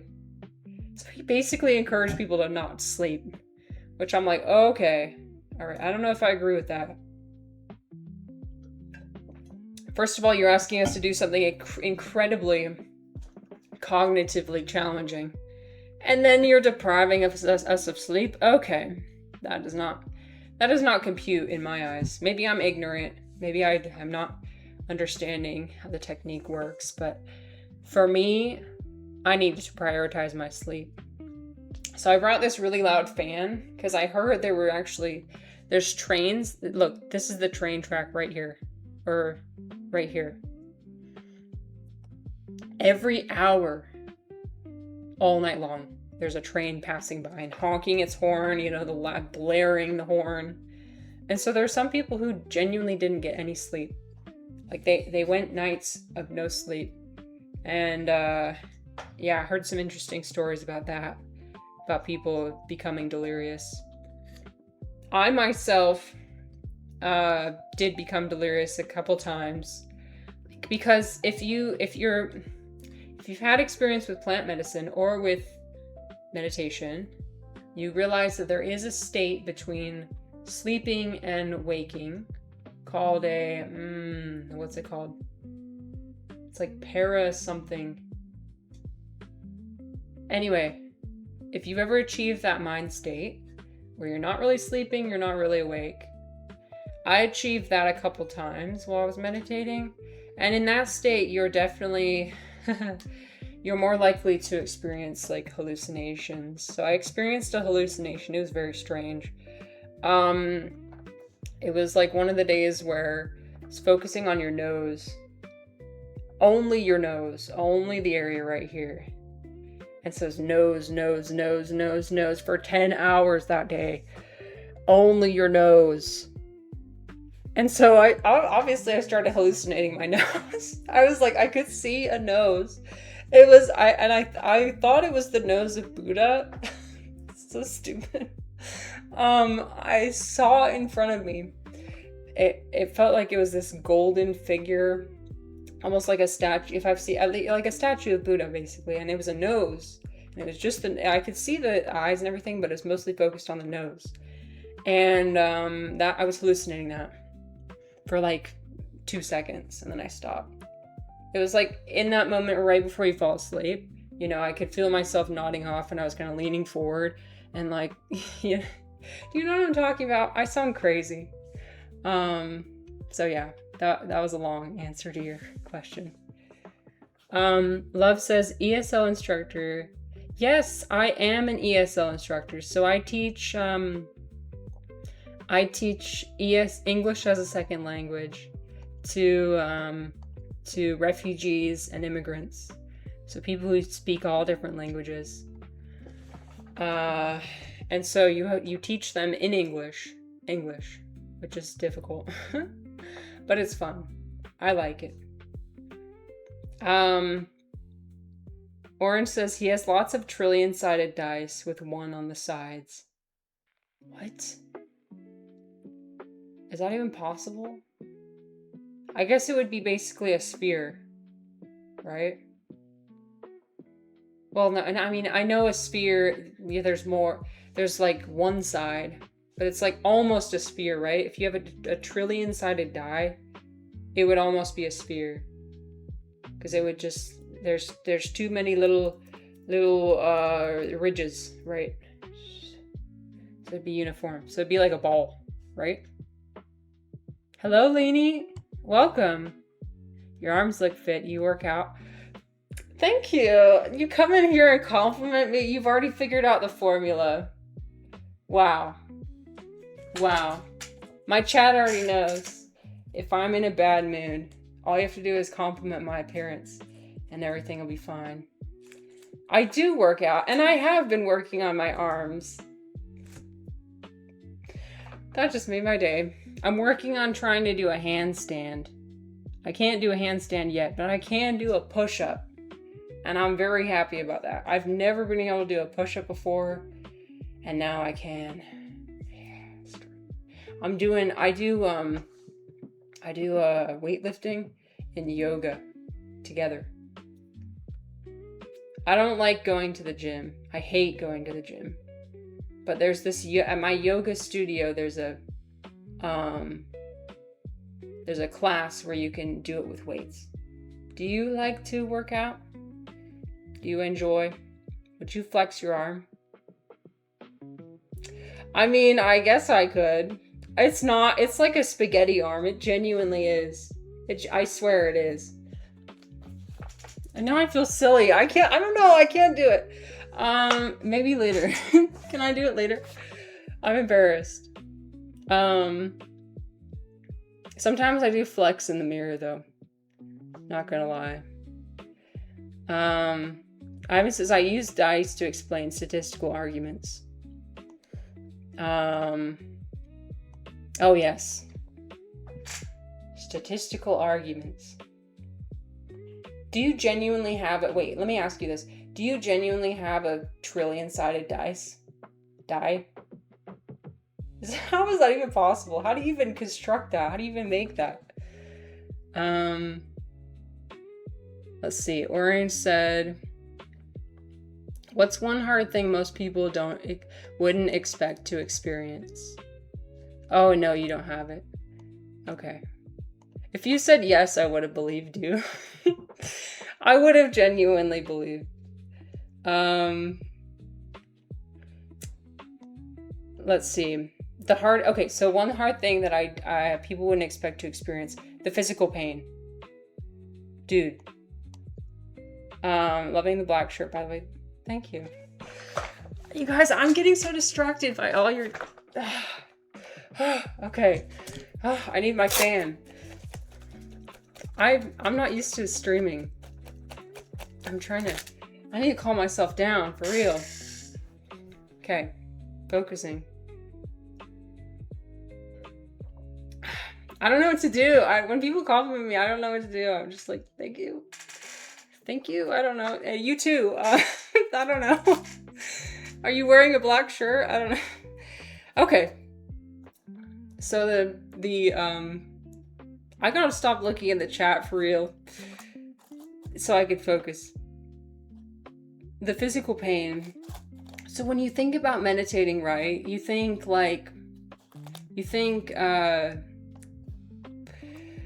it's just gonna be some sort of mental struggle, right? Like, oh, I'm prepared to have very severe psychological torture. I mean, I was prepared for psychological torture at the highest level. And I knew that. But I didn't know that it would hurt. I didn't know it would hurt my body. So the first 3 days, you're only focusing on your breath. And you're allowed to move. You're allowed to shift, right? And those are hard days, not gonna lie. Somebody did leave. That's when somebody like cried and sobbed. There was a lot of weeping and wailing and gnashing of teeth. But on the 4th day, he actually introduced the actual technique, which is Vipassana. He basically said, he was like, so the first 3 days, that was just practice. And everybody was like looking around each other, what? Yeah, that wasn't even Vipassana yet. That was Anapana, which is the focusing on your breath. It was basically the energy of like, oh, you thought that was hard? Just wait. And so he introduced Vipassana, which is you have to have a sitting of strong determination, which means you cannot move. You cannot move a muscle. Maybe a muscle in your face or whatever, your tongue or whatever. I was swallowing a bunch. I didn't care. Like, you can draw a line somewhere. Be like, okay, I can move these muscles, but some muscles I'm genuinely not going to move. At the bare minimum, you cannot open your hands. You cannot open your legs. You cannot shift position. You can't move. For the entire hour, you must sit and not move. So, imagine how many times in an hour you have an itch somewhere on your body. Imagine how many times you have pain, or like a tingling sensation, or like a prickling sensation, a tickling sensation, any of those. You can't itch it. You can't scratch it. You can't touch it. It doesn't matter. It doesn't matter if a fucking spider crawls on your arm. You can't remove it. There was one old student who, she was like bragging to everybody. She was like, oh yeah, I had an earwig on my hand and it was eating my hand. Bro, what? If you don't know what an earwig is here, there were earwigs everywhere. Oh my gosh, there were earwigs everywhere. They were falling off the ceiling. They were crawling up the walls. They were on my pillow. They were on my bed. By the way, thank you, Refly. That comment made me blush earlier, and I didn't even read it out loud because it was so nice. Thank you. By the way, you guys, if you have something you want to ask me, I know I'm yapping a lot. I know I'm streaming. I'm a yapper. If it feels like I'm taking too much of the energy, then somebody feel free to change the to change the direction. I'm happy to change the direction of the stream at any time. I'm trying to work on many things. I'm trying to work on I'm trying to work on being more humble. I'm trying to work on being more grateful. I'm trying to work on being more generous. That's one thing I need to be, is more generous. I'm trying to ask people more like questions about themselves. I'm not gonna use autism as an excuse anymore for like not showing up in conversations. I'm not going to use my social anxiety as an excuse anymore. I've been using it as an excuse my whole life. I've been using everything outside as an excuse. And that's what I'm realizing, is that everything's just excuses. I can change if I want to. The reason why I haven't changed is because I blame all my problems on everything else. On outside things that I have no control over. Anyway, so a woman was letting an earwig, this creature, bite her hand and draw blood, and she didn't even brush it off. Okay, that's how intense it gets. There was one time where a fly landed on me. Yeah, I brushed it off. I'm not going that far. If a bug lands on me, oh my gosh, there's an ad. I'm sorry, you guys. I genuinely didn't notice the ads coming. Okay, I'm gonna pause. I'm gonna come back, and then we're gonna continue the story. Thank you, Danny, if you're still here. I'm gonna go pee.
Okay.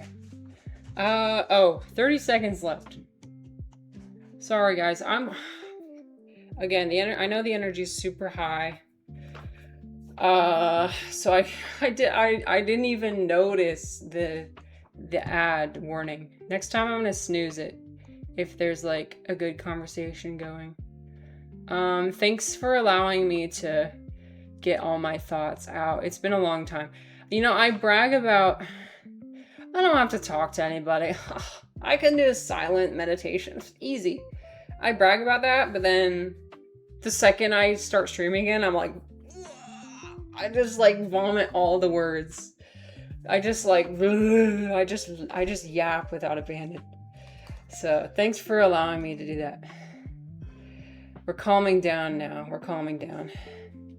And if I missed your comment, please just send it again. Because, yeah, I probably could have missed it. Okay, let me make sure my music is still good. Where's my music? Okay, I'm gonna restart the music. There we go. Law of silence is hard, even for a day's time. Hi, creative one. Oh, it's so nice to see you. I missed you. Yeah, depending on what kind of person you are. If you're a super extroverted person, it could be really hard if you gain energy from talking to other people. Yeah, I could see how that could be hard. For me, it wasn't hard. Or like, I guess not that it wasn't hard. It just other things were way harder. You know what have improved the meditation experience ads every half hour? I'm sorry. Hopefully they're not appearing every half hour. Hopefully they're kind of happening every hour. I'm trying to do the bare minimum of ads. Without having pre-rolls, because pre-rolls prevent new people from coming in. Dude, Twitch is... If there was a different platform that wasn't Twitch, I would be on there in a second. That, you know, that had the same people. But there isn't. And that's just the pill I have to swallow, unfortunately. So sorry you guys have to deal with ads. Well, Wacka doesn't have to deal with ads. But sorry that everybody else has to deal with ads. Ulysses, I'm not sure if you're still here, but I wanted to address your comment. Is my music not playing? Hello? Maybe it's gonna play now. There we go. Just something in the background, some noise. Okay, Ulysses said... Where's the comment? I missed it. Dang it. It was good too. Oh, currently are you focusing on trying to figure out how to navigate through life or why?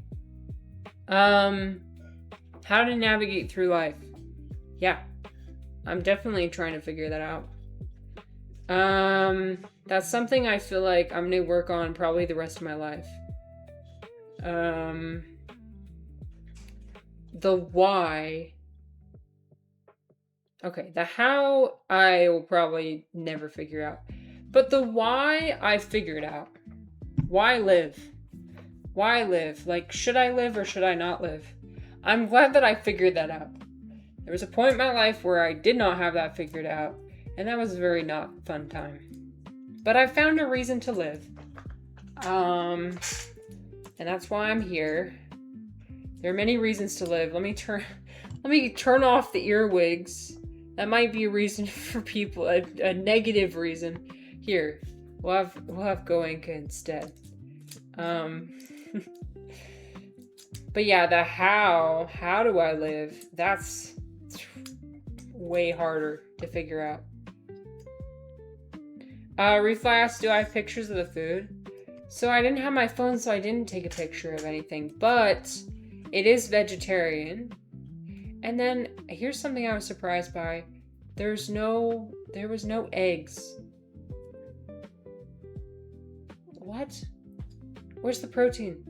I mean, there was tofu. Oh, I don't like tofu. I'm sorry. I don't. There was tofu and there was tempeh. Which I think tempeh is basically just tofu but crunchy. if I'm understanding correctly. Oh, I don't like it. It tastes bitter. It's like this sour, bitter taste. So, but there was beans. Okay, so there was beans, there was chickpeas. I like chickpeas. I enjoy them. The food was good. I just didn't eat the tofu. But there was no eggs. I was like, oh, I'm not getting my protein. You know how everybody's obsessed with protein these days. I got my protein in my Starbucks. I got a protein in my chips. In my potato chips. Like, okay. Protein potato chips. Right. So I just took the L. Like, okay, I'm not gonna meet my protein goals. It's not like I was exercising or anything. You're not allowed to exercise. You can walk, but you can't exercise.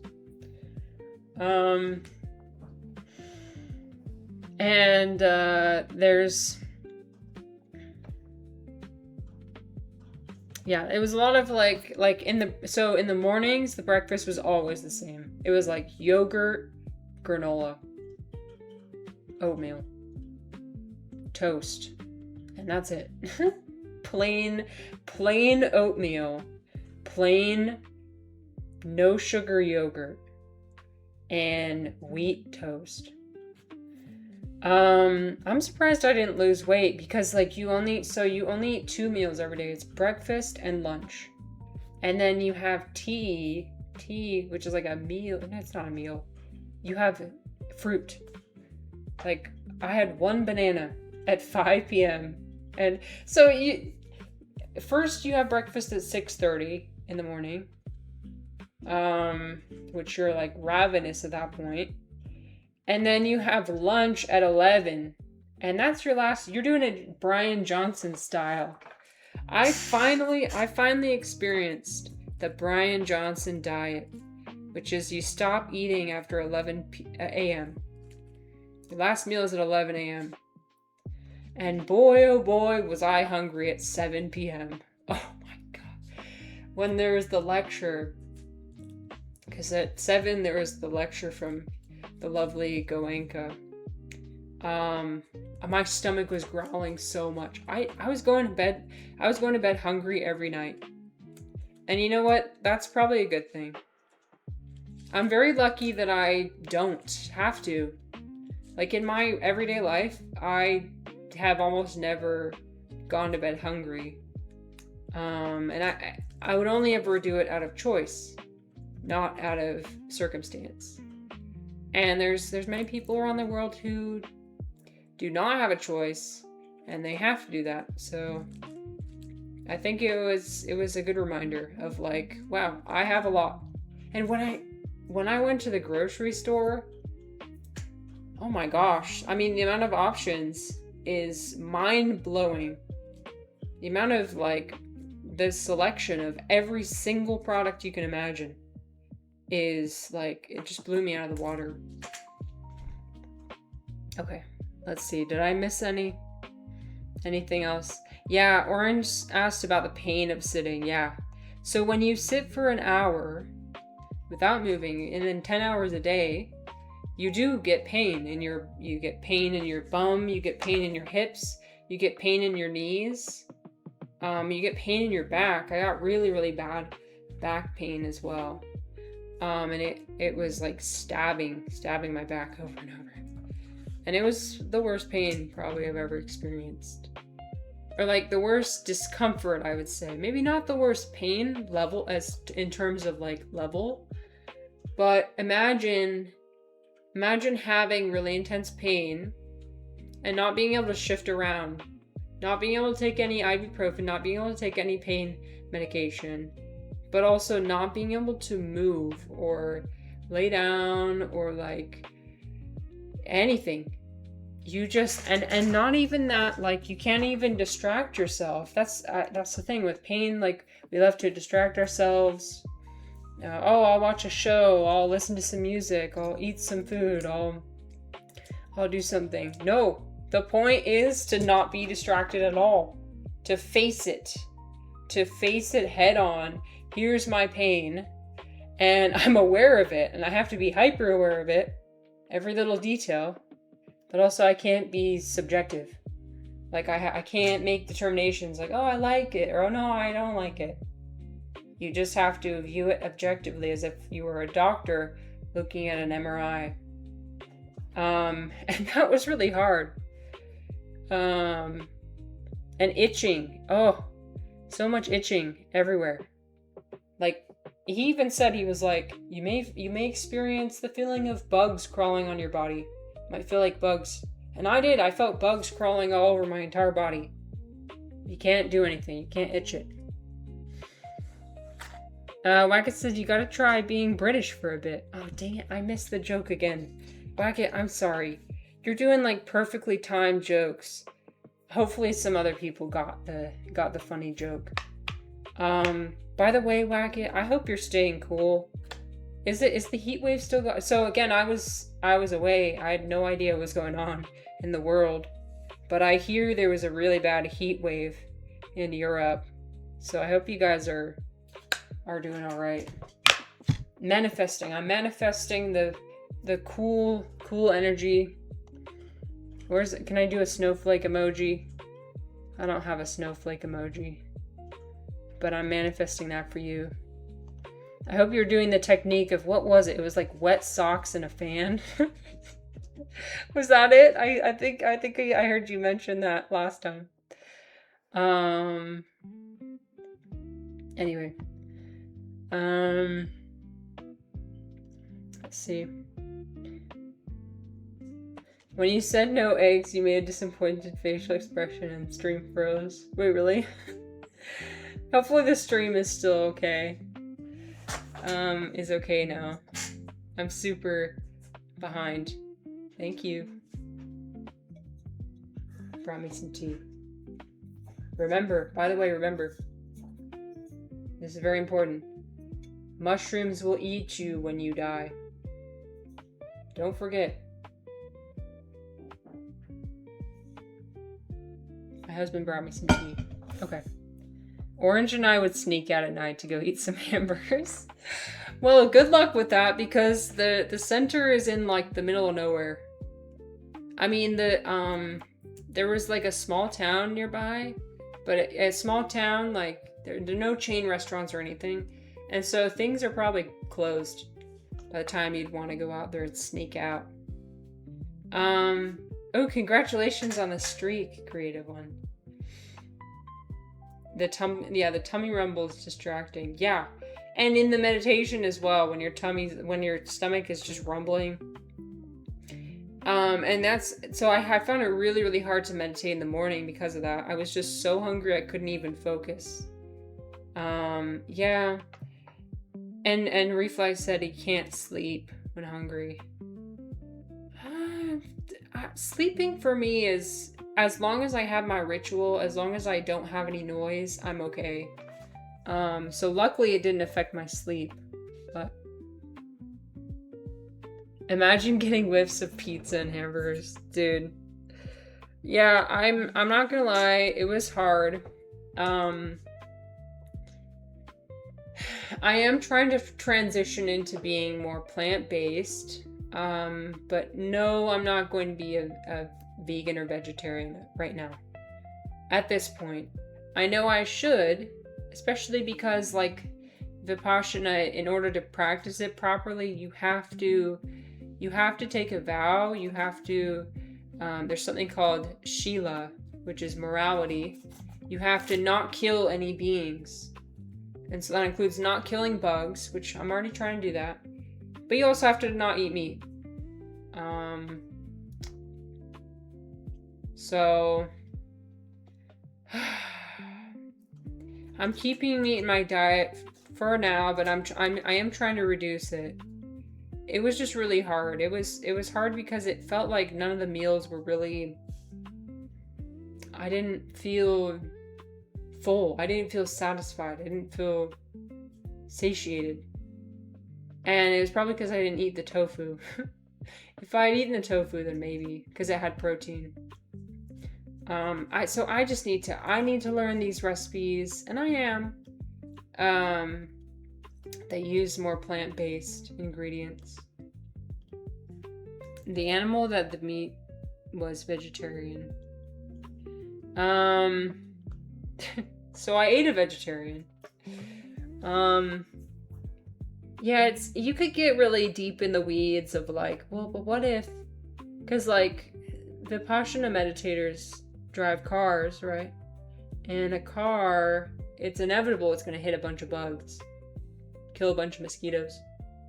Vipassana meditator also washes their hands, right? Which kills all the microbes. You're killing the microbes. Are those beings? Maybe they don't count those as beings. They probably don't, actually. It probably starts at like the multicellular organism level, but still, I feel like there's multicellular organisms that are on your hands that you kill when you wash your hands. I should know this. I have a degree in biology. I should know that. I don't know. I forgot. I think that's right. You'd have to draw the line. Where does a being start? What is a being? Let's define that, shall we? No, it's important.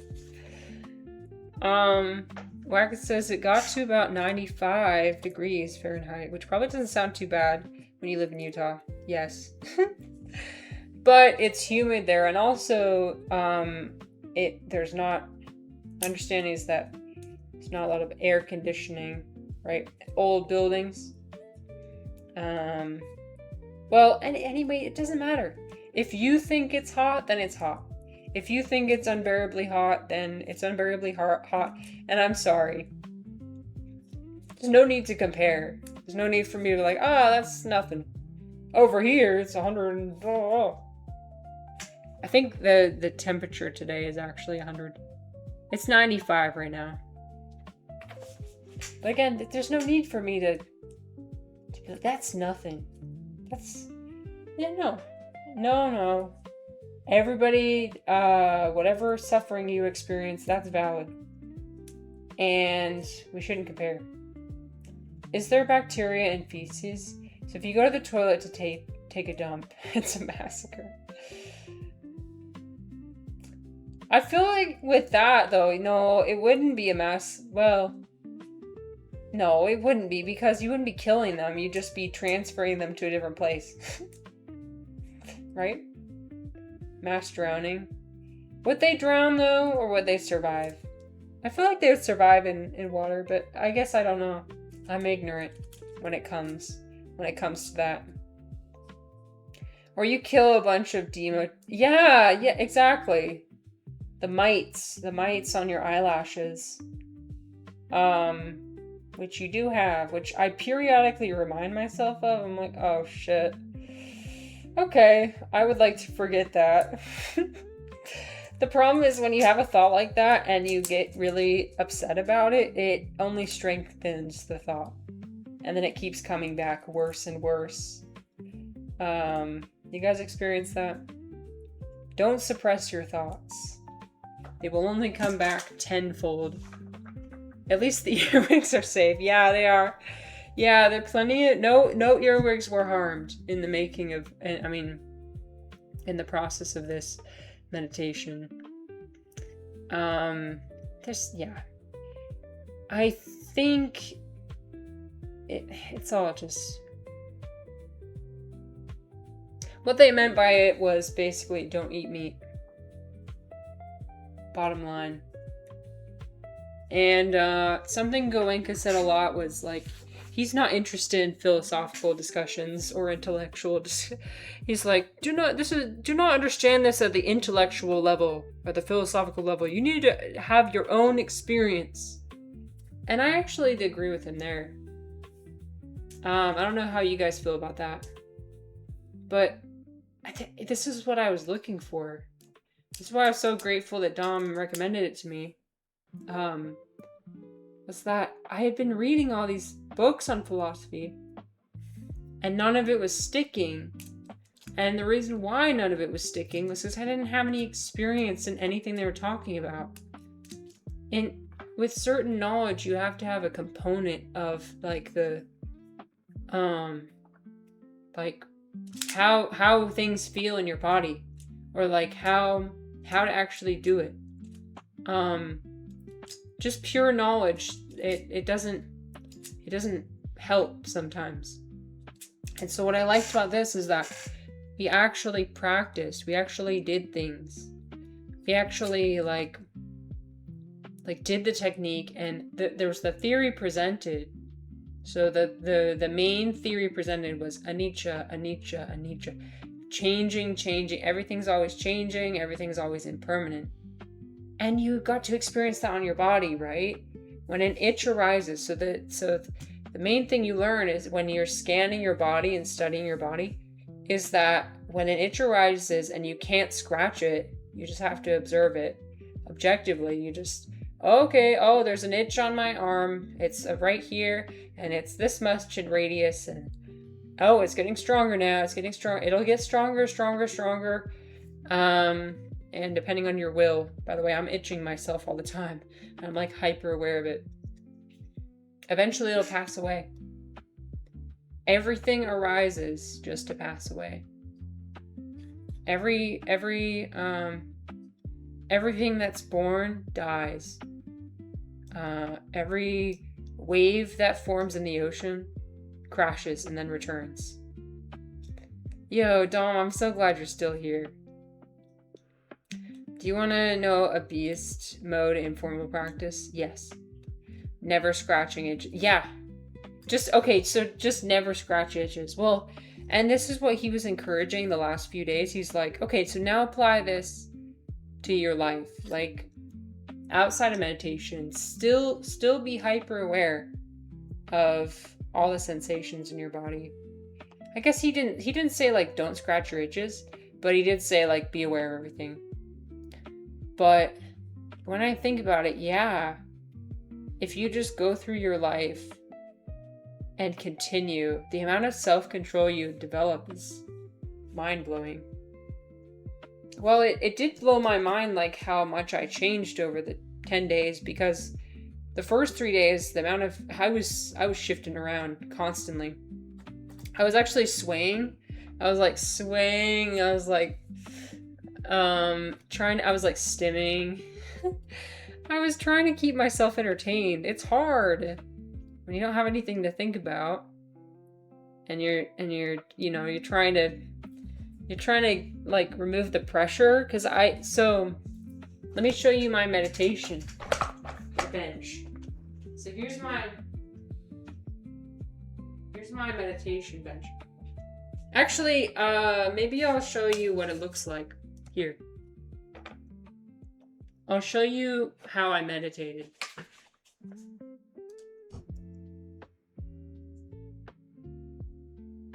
Okay, so basically my meditation, so you have like a square pillow, and then you have like a little feedback thing. I don't have those, but I do have my yoga mat, so whatever. And you have something for your knees, and then I have the bench. And so first you sit down, and then you put the bench behind you, and then you sit on the bench and you like adjust. And you want to make sure you adjust it perfectly, because if you don't, you can't change it, you can't move it.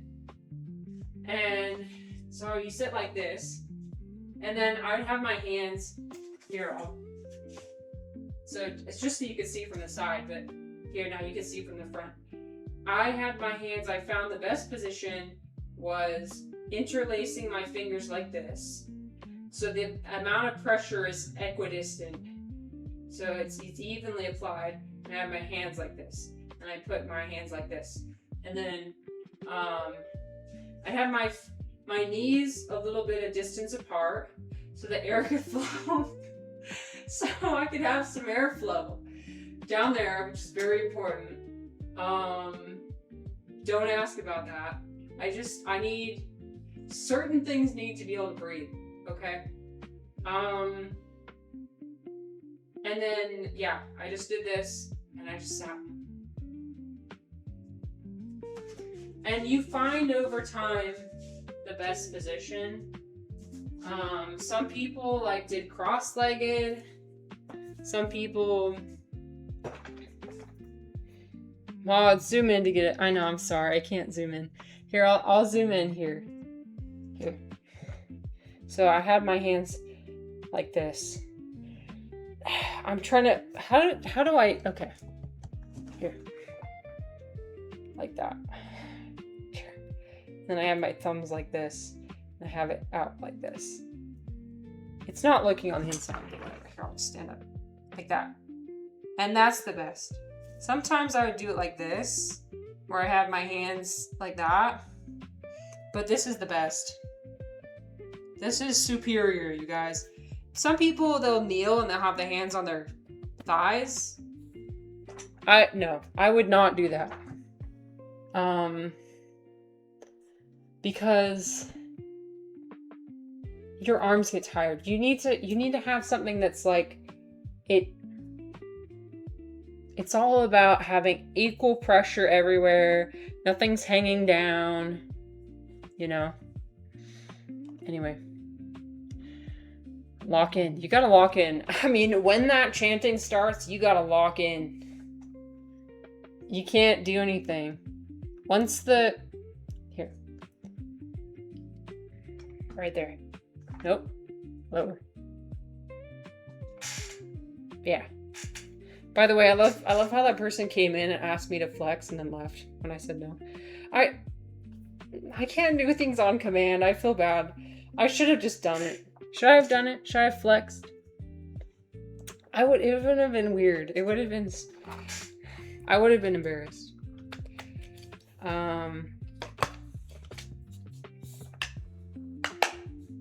If your balls are not in the right position. Yeah, I don't know how it is for men. But I know for women, I need my nether regions to be able to breathe. Can't be constricted. Just no. Just no. Just no. I mean, when you're cross-legged, no, there's no issue there. But when you're kneeling down, you do have to consider certain things. Are we playing Minecraft? That's a euphemism people use, I think. Dom says, did you get some nice joy with the breath? Okay, so Dom, I don't think I did it 100% correctly. Because I did not, well, that one time that I felt the wind blow through me and I got some nice joy from that, I did feel good. There were a few times where I did feel, so you're supposed to feel free flow throughout your body.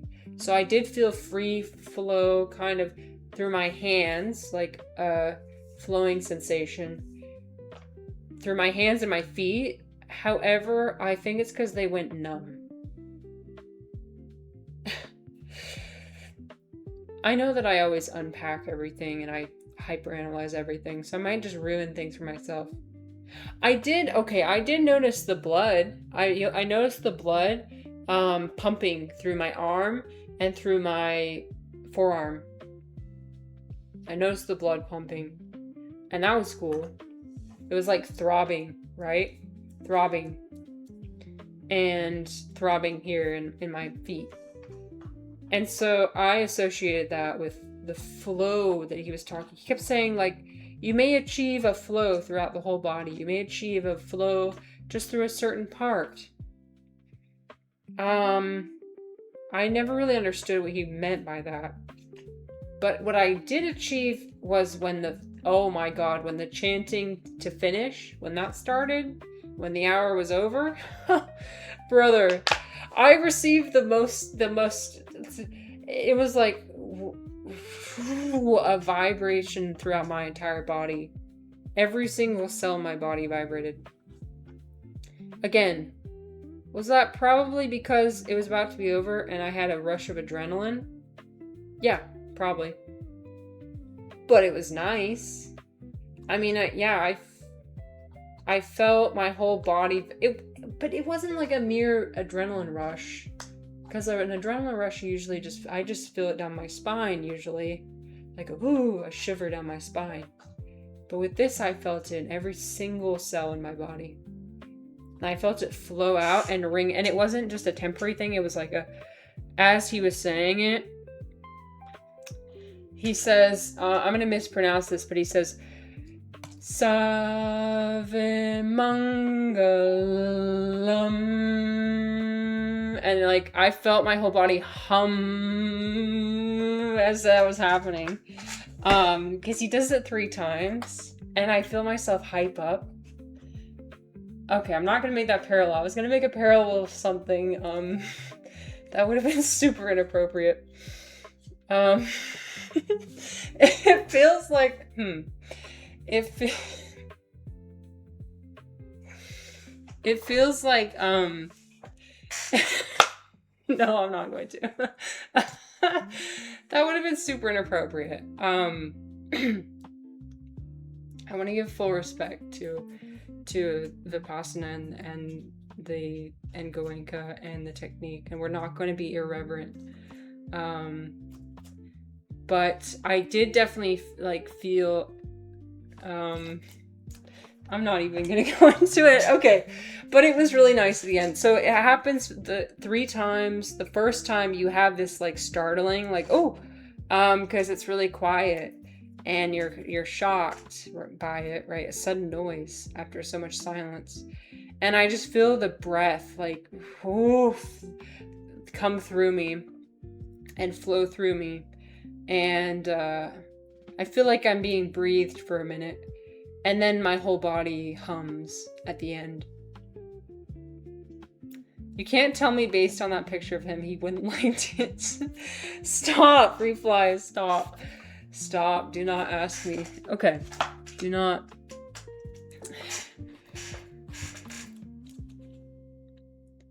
That would be against Sheila. Although I will say that the day that I got back, I did eat sushi, so I did unfortunately break the principle of morality. So yeah, I mean, Buddha even said, like, you gotta. I'm misquoting Buddha, but like, you are your own master, right? So I don't think he really. It's not like piety is cool, and doing things because Buddha said so is cool, but I think he would have respected every individual person, and like,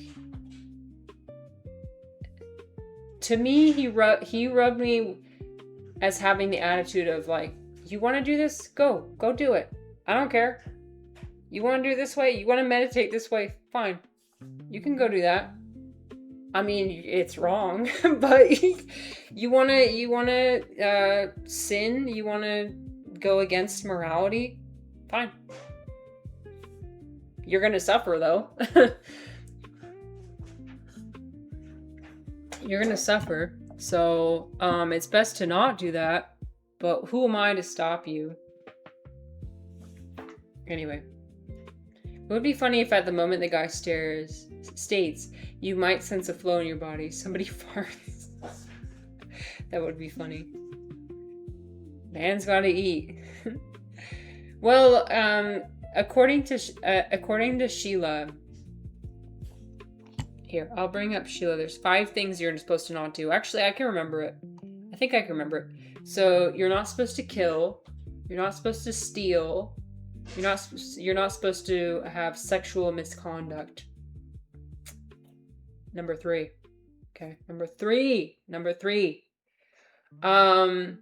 4. I don't remember the other ones. It was now I'm getting distracted by number 3. It was anyway, other things. Oh yes, thank you, Dom. You should not take any intoxicants, so no drugs, no alcohol. And then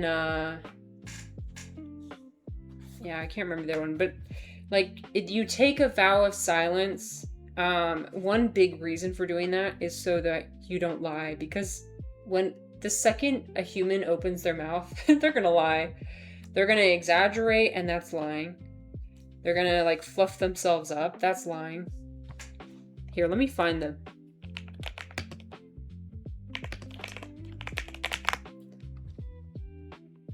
Okay.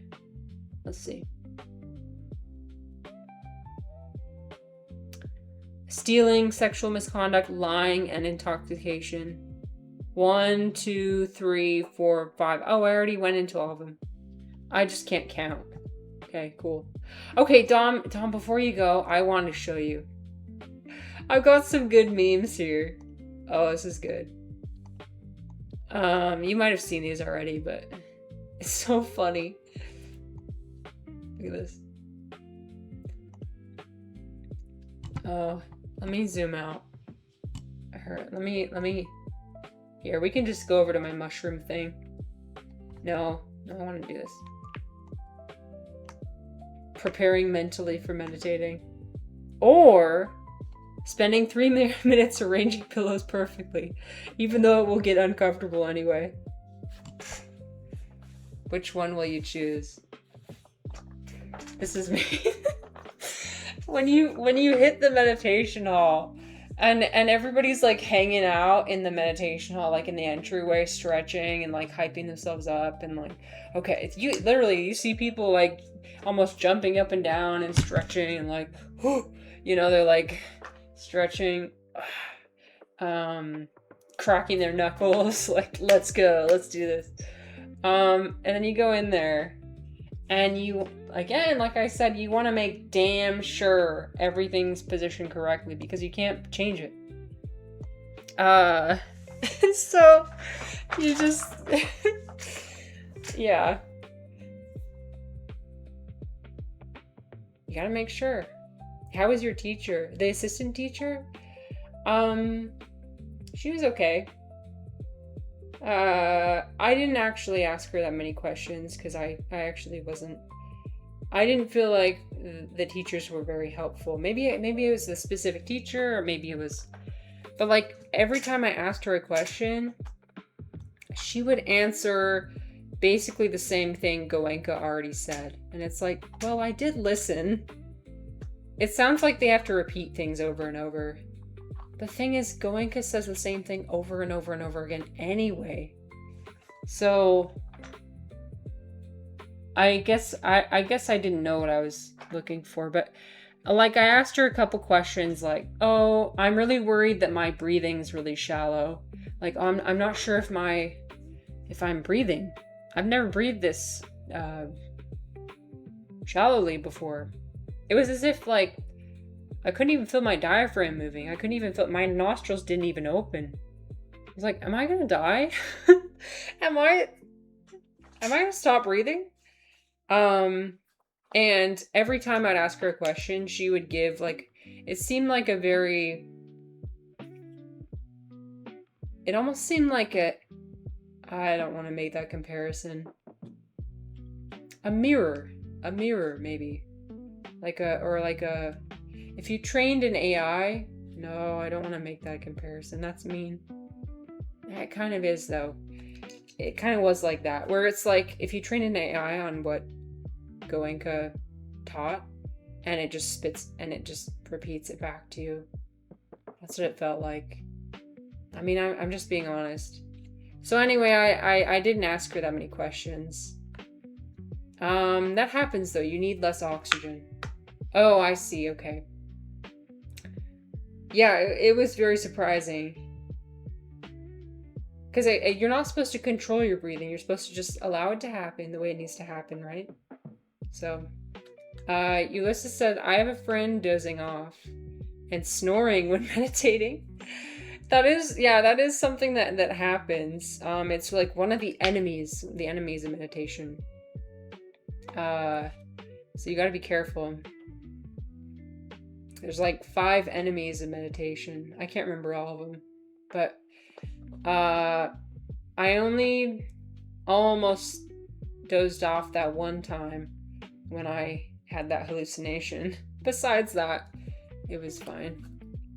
The breath style is from the Visuddhimagga. When I got jerky breaths, the more popular style in Buddhism, you feel the whole body as it breathes. Oh, interesting. Oh, jerky breaths. Yeah, nobody likes jerky breaths. So I'm used to doing yoga. So, okay. So I think my preferred form of meditation is still doing yoga. And especially doing hot yoga. I love hot yoga. You can never take the hot yoga away from me. Because like where every movement is a breath.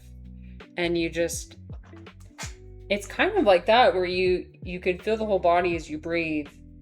And every time you move, it's a breath. And you're focused on nothing else except for, yeah. It's a very good way to achieve concentration. Anyway, let's look at the other memes, shall we? Okay. Meditate in your residence. Or nap. Oh, dang it. Here, hold on. So there's like 3 or 4 times when it says you can meditate in your room. What about a nap, though? A nap sounds real nice. I tried not to. I tried really hard, but I don't know. In the morning, when I was so hungry that I couldn't focus, I did. Okay, it says officially that yoga is allowed. It says that officially. I looked it up. I did a little bit of yoga. I did a little bit of stretching. Don't tell anybody. Because my roommate went to go meditate in the hall. So I was like, yes, I got the whole room to myself. I'm going to do some yoga. So I did. The morning time was the time that I cheated. The rest of the time I did try. But although it was like, I'd sit down for 10 or 20 minutes, and then for 5 minutes, I'd give myself a break. Dom, I do want to ask, how seriously did you do it? You probably had a lot of experience meditating beforehand, so you probably took it a lot more seriously than I did. I was like, okay, my number one priority is that I stay and I don't leave. So I will do whatever it takes to try and be as give the technique as good of an attempt as I can, but also I'm not going to kill myself over it. So if I need to every 10-20 minutes get up and lie down for 5 minutes, I'm going to do that. That's what I did. Okay, let's look at another one. Here, let me exit out of here. Okay, this is a good one. Whatever you do, don't take too much food at lunch. Me. Yeah, this is me at lunch. Dude, I tried so hard. I tried so hard to not be hungry at 7 p.m. and my body just can't handle it. I need to eat. I need to eat at night time. I will never not eat at night time. And so I loaded my plate up on fucking chickpeas and salad, but dude, there's only so much it can do. It's only so long that the energy from that lasts. It depends on what's on the menu. Yeah. If it would have been something more satiating, it would have worked. But yeah, it didn't really work. No matter how much I ate, it didn't keep me full until it was time for the lecture. Okay. Here's another one. Oh no. When the gong goes off at 4 a.m. and you're sitting on the edge of your bed questioning why the hell you decided to sign up for 10 days of solitary confinement. Yeah. Yeah. Yeah. What have I done? This thought came to my mind several times. What have I done? What have I done? What have I and okay. So I told Refly that I like started maniacally laughing at one point. I didn't cry. I didn't ever start sobbing or crying, which surprised me. I did want to cry. I wanted to cry. I wanted to scream. I started laughing. I started laughing because, first of all, because the schedule said, today you are required to sit for 2 hours and not leave. And I saw that and I was just like, what? In my mind, I was like, huh? It was on day 4, and it was with that vibe of like, oh yeah, so all that time that you spent the past 3 days, that was nothing. Now is when the real stuff starts. So part of it was like, what? And then the second part was like, what have I done? I brought myself here. Why? Why did I bring myself here? All this suffering that I cause myself constantly. I am so mentally unwell that I had to bring myself to the middle of the desert. 50 other people. Live like a monk. Basically, renounce all my possessions. Have 2 minutes. Eat like Brian Johnson. Meditate. Sit for 10 hours a day in silence. Complete silence. Do absolutely nothing. I had to do that? What am I doing? Yeah, I had that thought a few times. What are we doing here? And also, like, if somebody was biking past on the road, if they looked up and just saw these, so just these people walking on the walking path and like not talking to each other and just like robotically like walking up and down and up and down. The way people walked, the way people interacted was very like not human like, if that makes sense. Yes, it did look very much like a cult. I will acknowledge that. I wonder if people were curious, like, what is going on up there? What are all these people doing? They're in complete silence. They're like, they're with each other, but they're not even acknowledging each other.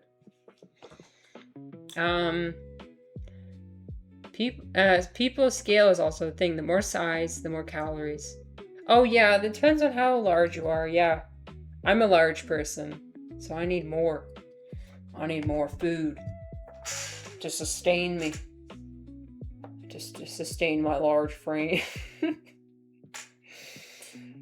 I think I'm a bit dramatic when it comes to talking about how tall I am. I'm not really that tall. But a girl's gotta eat. And if I don't have enough to eat, then I can't focus. Anyway, okay. Let's look over here. You can meditate in the hall or at your own place. Me at 3:30 p.m. I just go straight to my room. Yeah. If there's an option, I will go to my room. I will not sit in that hall. If you sit in the hall, there's nothing you can do. Like, it's you and the wall of silence. You sit in that hall. You go sit down. And words cannot describe what it feels like. When he's chanting in the beginning, it's almost like singing. You're sitting down. Everybody's silent. The lights go off. Your eyes are closed. And he stops. And then you're almost like surrounded by this. It's like all the walls of the senses just drop away. And you're in the middle of an ocean, in the middle of the night, just floating in the water. There's nothing anywhere. And it's like the loneliest feeling you will ever feel. Like, oh, there's nothing there. There's nothing standing between me and myself. And that's all I have. For the next hour, it's just me and myself.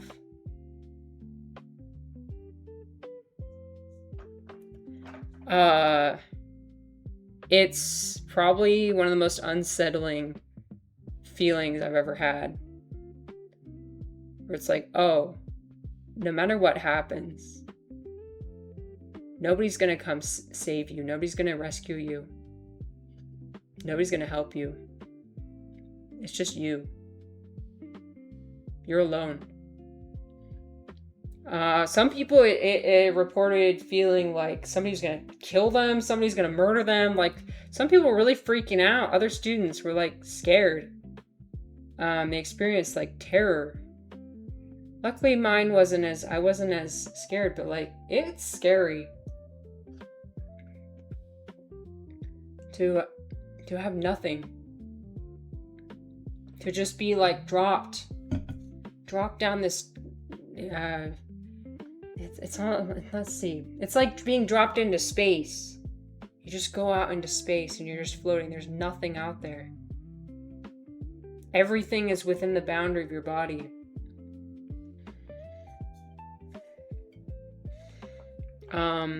You are forced to confront yourself and realize that all you are is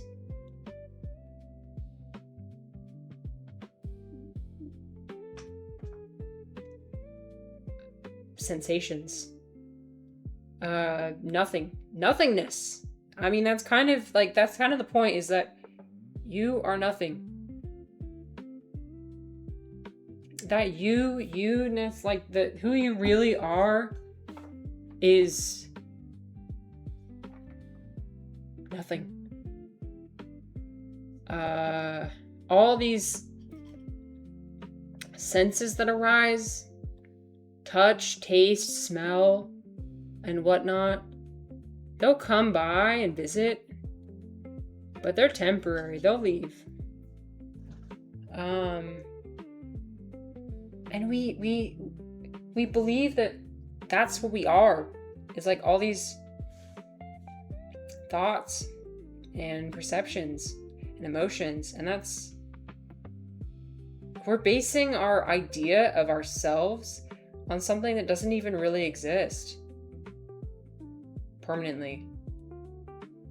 So it's scary, because you realize, oh shit, I am an animal. There's nothing that sets me apart from other beings. I just tend to have more complex thoughts and emotions and perceptions. But like, I don't know where they arise from. I can't control how they arise or when. I'm not in control at all. I'm not in control of anything. Yeah. Wackett says, a sufficiently cynical person might say that all this minimally guided isolation sounds like a relatively low effort setup for the organizer. Well, the thing is that like the whole thing is run by volunteers. And so I understand,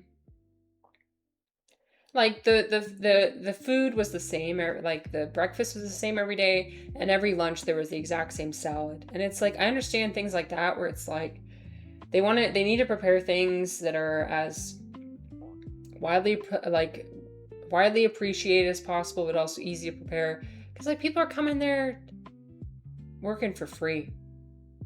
The center is built on donations.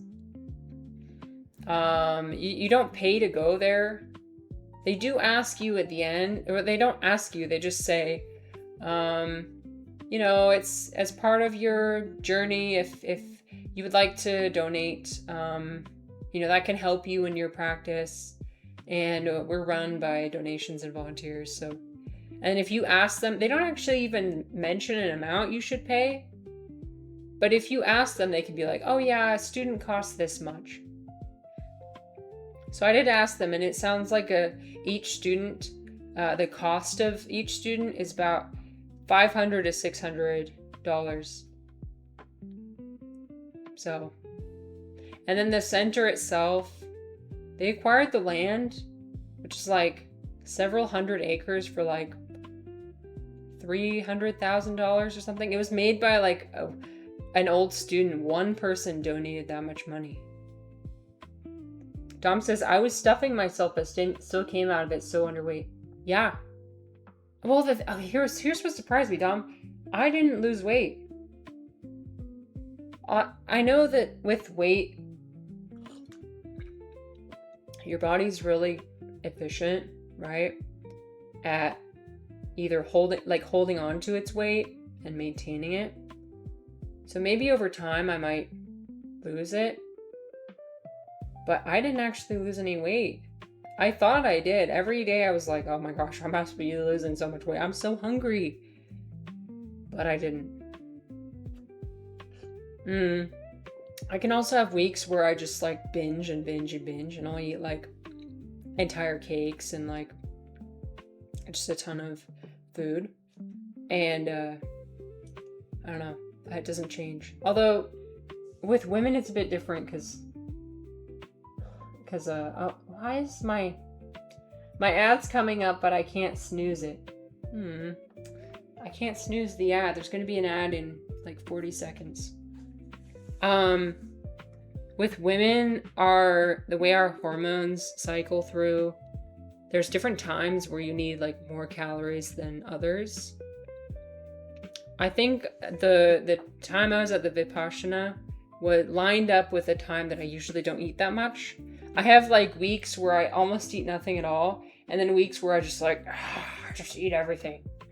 I always try and like eat whatever I feel like at that point, at that moment, I guess. Okay, my friends, there's gonna be ads. Creative one, I'll respond to your comments when I get back. But yes, the ads are coming. Thanks for being here. Okay, see you in a minute.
Okay.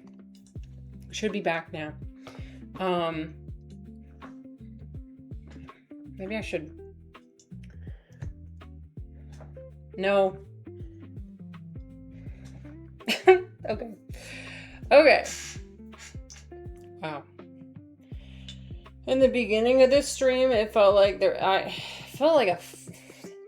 all my thoughts were coming out of me like a fire hose. And now it's just like dripping out. Whew, I feel winded.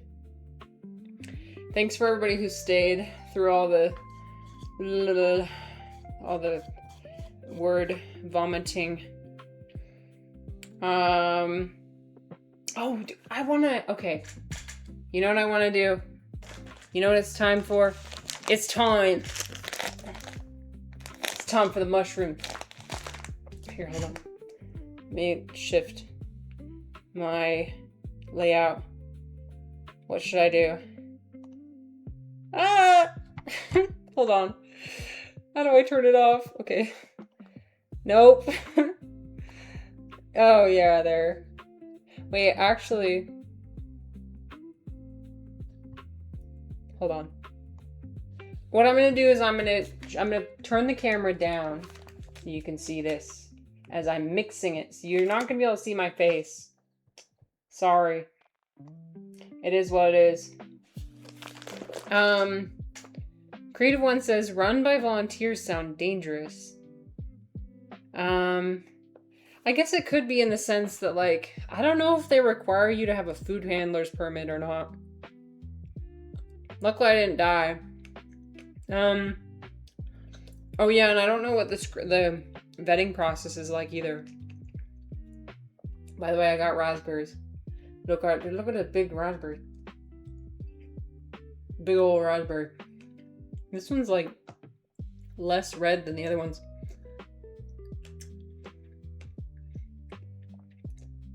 Oh my god, I had so many new people come in earlier. That was fun. I never know why people click on me. I forget. Sometimes I forget that I'm putting myself out into a space. I'm broadcasting myself right now. And like, people want to tune in sometimes for some reason. I don't know. It's like watching TV. Like, you're switching between the different channels. And people decide to tune into my channel. So I'm very grateful for that. People decide to tune into my channel, of all channels. Of all the frequencies. I'll get into a new age here. Of all the vibrations being sent out by people. You decide to sync up with me. Okay. That's cringe. That's cringe. Okay. It's time. It's time for the break and shake. Okay. If you are a real enjoyer of this channel, then you'll know the process that we're about to embark upon. If you've been a member of this channel for a while and you don't know what I'm doing, brother, you failed. You failed the test. You didn't pass. You got a D. You got an F. Well, you got some credit for being here, but you got a D. Okay. So basically, here.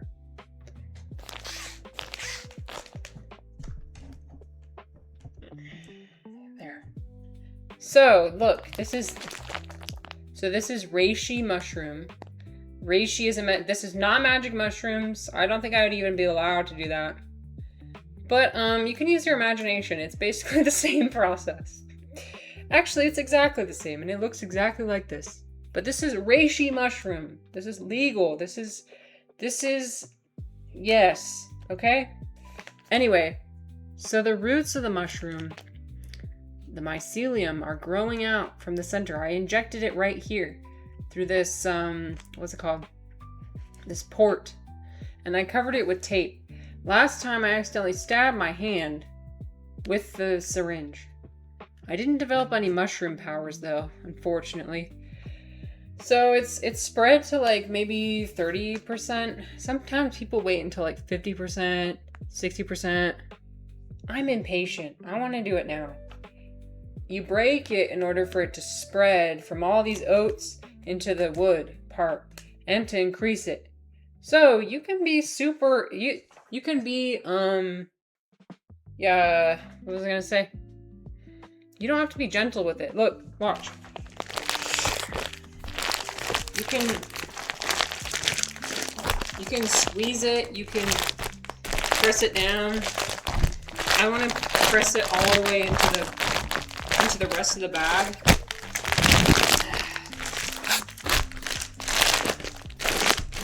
There it goes. Yeah, it's gone. Sorry, this is gonna be really loud for the microphone. Maybe I should. What should I do? Here. Here. So it's less loud. Yeah.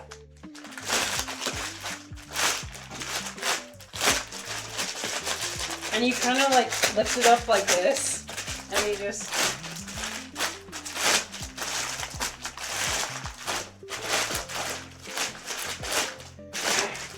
You want to see me flexing now? Now's your chance. I don't know if the person's still here, but I'm flexing now.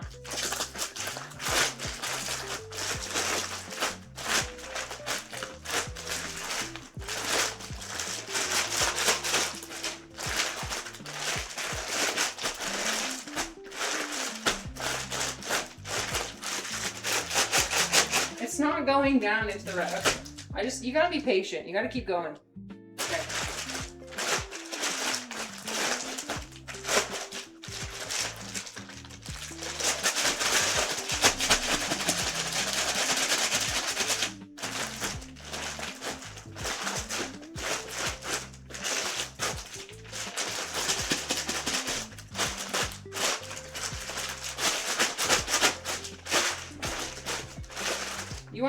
You don't want to like make the bag explode, you know, but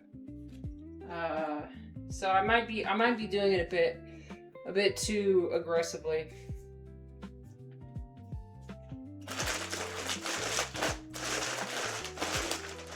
You want to feel around in the bag to see if there's any like chunks, big pieces of mycelium. You can feel them.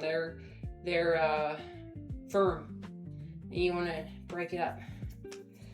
Like if you're a baker and you like making biscuits, imagine when you're mixing in the butter with the flour. You want to like mix it in so the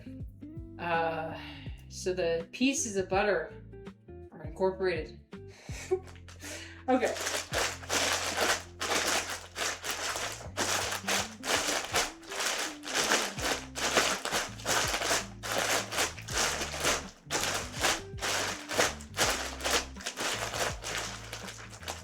I'm trying to feel. I don't think I feel any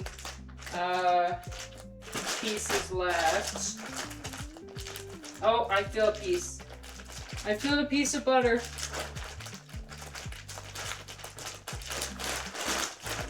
Ah! No, my sculpture. Okay, go back. Go back. So this is what the sculpture will look like too. Sparisa. Yes, that's me. Okay, it's done. So now I need to make sure it goes all the way, back in the bottom. I just like shake it. You can slap it too.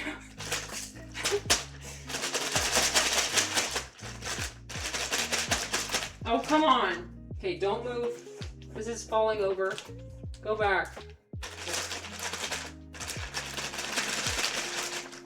And it might be stuck in there, and that's okay.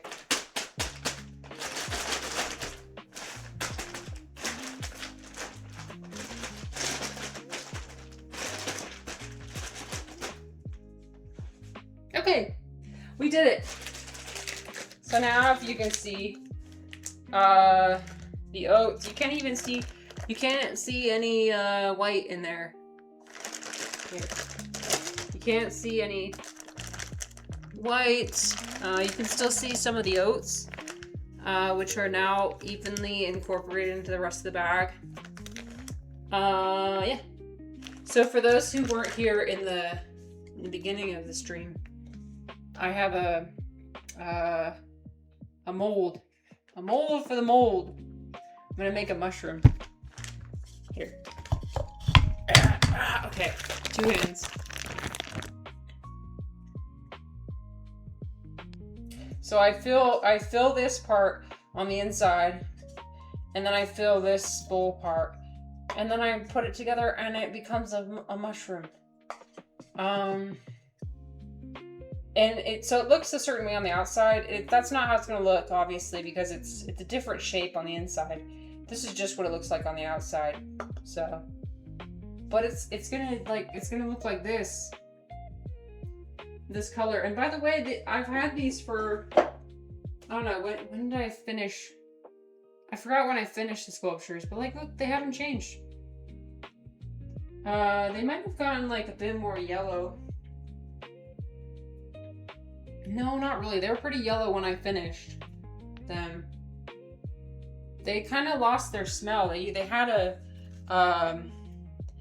like a mushroomy smell. Now it's like super, super faint. Now you can't really smell it at all. Which is a good thing. I mean, if you use these for like decorations or whatnot. But yeah. Oh wait, can I show? Okay, while I'm in this setup thing, can I show you guys my other project? I'm very excited about this. So, I want to reveal what we're here. I'll put this right here. What we're gonna be doing. This is kind of random, but I got the idea. My husband, he's a lawyer, and he goes through a lot of paper. And I recently, I kind of knew this already, but I remembered that recycling, when you recycle things, it basically does not get recycled. When you throw things in a recycling bin, it doesn't get recycled usually. Paper, sometimes, but like not always. And you can't really guarantee. And so we got all this paper. What do we do with it? I decided, what if I make paper? What if I recycle paper? So look at this. This is look at this giant. I got this giant box. It's full of paper. So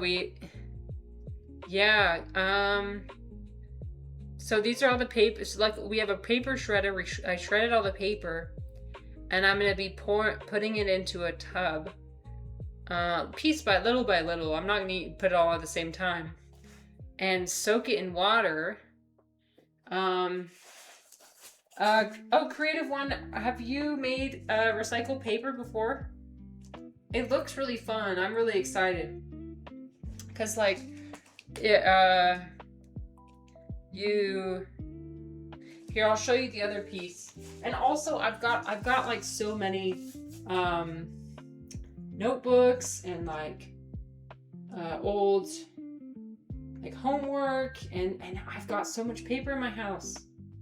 And then I also learned that the organization that I work for, they don't recycle their paper at all. They don't have any recycling. They got rid of their recycling bin because for some reason their office is downtown. For some reason, people would steal their recycling bin. And so they go through so much paper every day. Like 50 pages for each class every day. That's a lot of paper. So I was like, oh, what if I go through and collect all their paper and make paper? So you shred the paper into like these little pieces, and then you soak it, and then I want to do the process on stream, but you have something. This is called a mold and decal. paper that is used in food things, any that has inconsistently product can't be recycled. Yeah, there's so many things that can't be recycled. And like, I feel like people don't really understand that.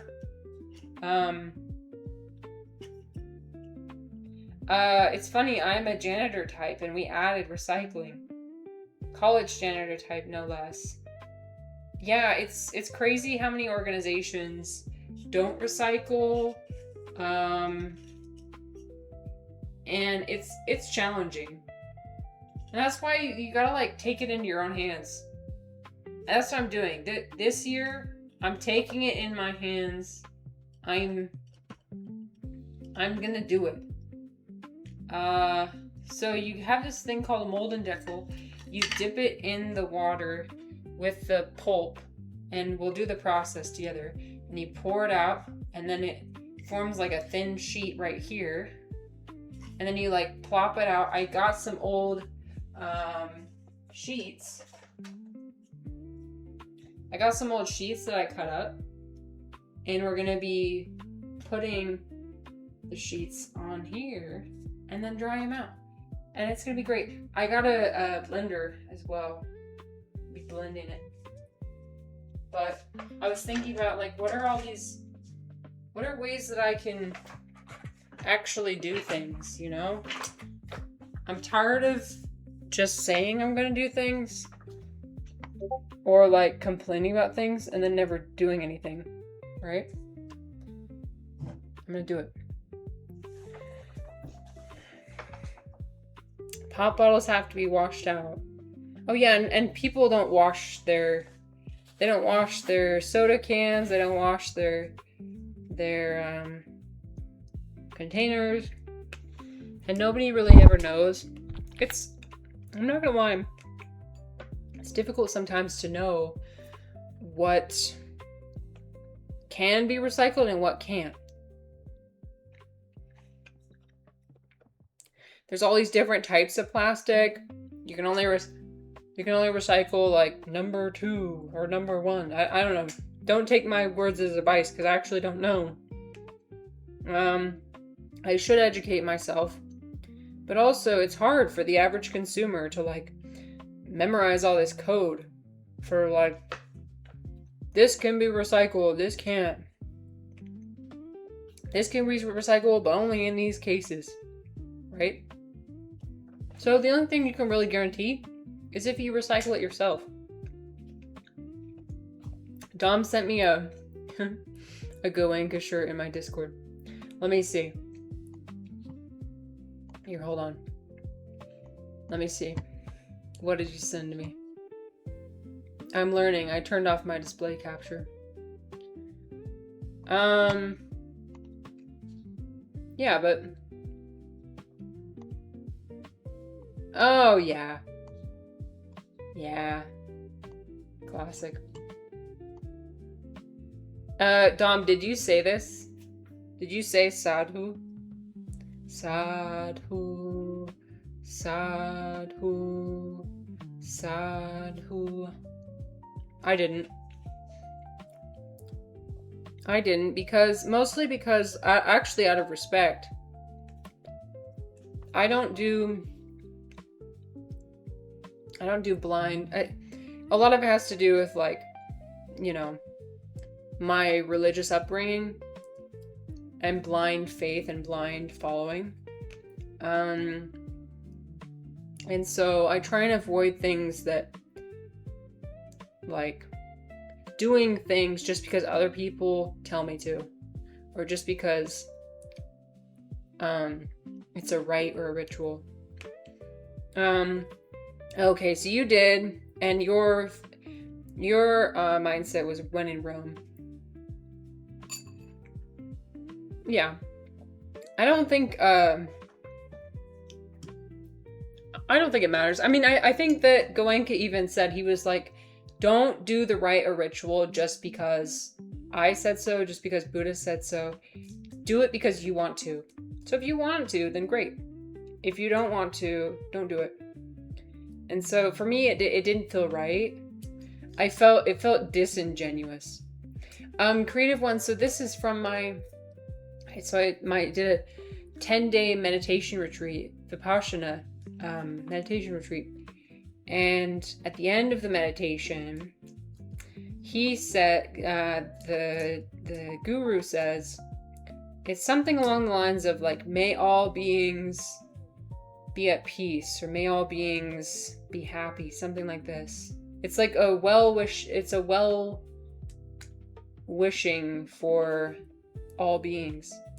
And then if you agree, you say sadhu, and sadhu means like I agree, or like you're right. Oh, okay, so it's not just, so sadhu is something, it's not just Vipassana. Okay, well, in the context of Vipassana, you say sadhu if you agree with what he said. And then sometimes people bow as well. They bow down. Again, for me personally, I feel uncomfortable doing something like that if I don't 100%. I'm not just going to do it. I'm going to do it because I want to. I'm going to do it because I have faith in whatever, I don't know. But I personally, I think I'm incapable of rites or rituals. I feel like my mind is just incapable of that. I have too many mental blocks. Oh, you've heard in other contexts? Oh, okay. Yeah, I've only dipped my toes. This was just a dipping of my toes in the waters of Buddhism. I learned a lot though. I learned a lot. I think I'm still processing a lot of it. I'll show some other pictures. Let me see.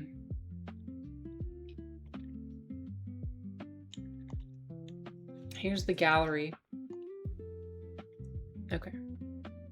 So, again, here's the meditation hall.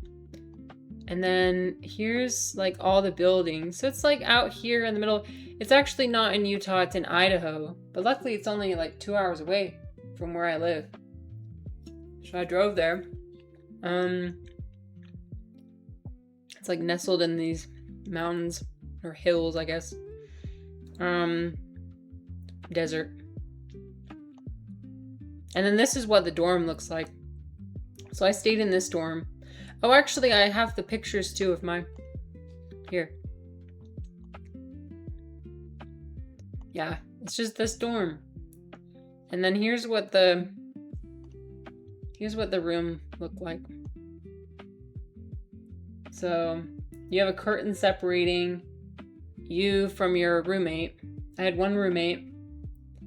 And different centers have different structures. Some places it's like one big building and a bunch of people in there. Kind of like like one would expect. I was kind of expecting to just be put in this big warehouse type building with just curtains separating everybody. But this center is really nice. It was like an individual room, 2 people, 1 bathroom. Some people, there was like a couple people who stayed in tents. I think they were old students. Old students have additional rules. So the additional rules are they cannot eat any food. So they can't even have like a banana or anything at tea time. They can't sleep on a high, luxurious bed. Apparently this bed is high and luxurious. I actually don't know what they slept on. I should have gone to go see. But they slept in the tents. So that's not very luxurious. And then you can't have any sensual entertainment or bodily decorations. So I think it means like you can't wear any jewelry or any like fancy clothes. But yeah. You guys, I'm so glad to be back. I can only be here for another half an hour before I got my yoga. But thanks for entertaining me. So yeah, it was 10 days, like almost 100 hours of meditation. It was really cool to see how in the beginning, the first 3 days, I was moving around, I was shifting a lot. And then towards day 10, I wasn't moving at all. I could have itching anywhere on my body. I could be itching anywhere, the worst itching of my life, and I wouldn't itch it. You're gonna see me itch something now. I mean, now I allow myself to. You're supposed to meditate 2 hours a day, every day. After. I think Dom says he meditates 3 hours a day, which is so hardcore. So amazing. I did meditate. I did actually meditate this morning. I tried. I did only about 40 minutes though, cause Toby couldn't stop. She kept bothering me. Well, not bothering me. She's just really cute. She kept shoving her whiskers in between my legs, and I just feel a tickle of her whiskers on my legs. And I didn't scratch it or anything, but I was like, oh, and I knew she was looking up at me, and so I couldn't, it was just too cute. I had a couple moments I slightly opened my eye, and I just saw she was silently sitting and looking up at me. I'm like, oh, I can't not pet her. I have to pet her. So anyway, Dom says, yeah, you lose the superpowers. Yeah, that's the thing, is that I feel like it did give me, I was telling you, infinite amounts of patience, infinite amounts of calm. I did receive that. Like, I was driving back, people were cutting me off in traffic, annoying things were happening, and I was aware of them. The music got really loud or really overstimulating. Doesn't matter. I'll turn it down a little bit. Somebody cuts me off in traffic. I'm not dead. Go ahead. Go on. I don't care. Nothing's changed. Everything's fine. Actually, it's funny. When I came back, my husband, he was kind of like tiptoeing around me in the beginning. Like, he wasn't sure. He was like scoping me out. It was kind of interesting how he was interacting with me. Then we went to the store a couple hours after I like decompressed. And I think I got annoyed with him about something. Or like nitpicked him about something. And he's like, there's my wife. And then he came and he hugged me. He's like, there's my wife. He was like, I was really worried. He was like, I was worried that you would come back as like Buddha or something, and that my wife would be gone. That says something about me. Great. That says something about me, that he recognized me because of getting annoyed. So, oh, brother. I finally found it after 15 years, the scroll of truth. You have to work out your own liberation. Yeah, that's a hard truth. That's a hard pill to swallow. It's up to you. Nobody else can do it for you. That's another thing that, like, one of the volunteers there said. I was asking him, I was like, how do I go back? How do I return to the world as overstimulating as it is? And like, how do I maintain my peace? This peace that I feel. And he said the perfect Vipassana response. He's like, it's not about how overstimulating the world is. It's about how you react. And I was like, oh shit, did I not learn anything at all? Whoops. He's right. I always blame everything on outside things. The world is so overstimulating. The world is falling apart. This person said this thing to me. This person triggered me. I got triggered by this. The party was too loud, and so I wasn't able to focus. This person said something that reminded me of a time 10 years ago, and then I got sad. All these things, you're not addressing the root of the problem. The problem is that you are reacting to things that are out of your control. And yeah, I'm going to be learning that for the rest of my life. Like, I'm going to be working on that's... Roses are red. Violets are blue. Thank you. True. Roses are red. Violets are blue. Do that whenever I say something poetic.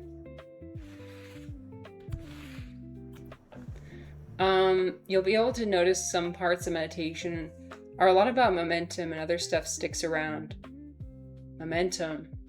You gotta keep the momentum going. Well, I know, like, it's crazy how much things can change. Things can spiral.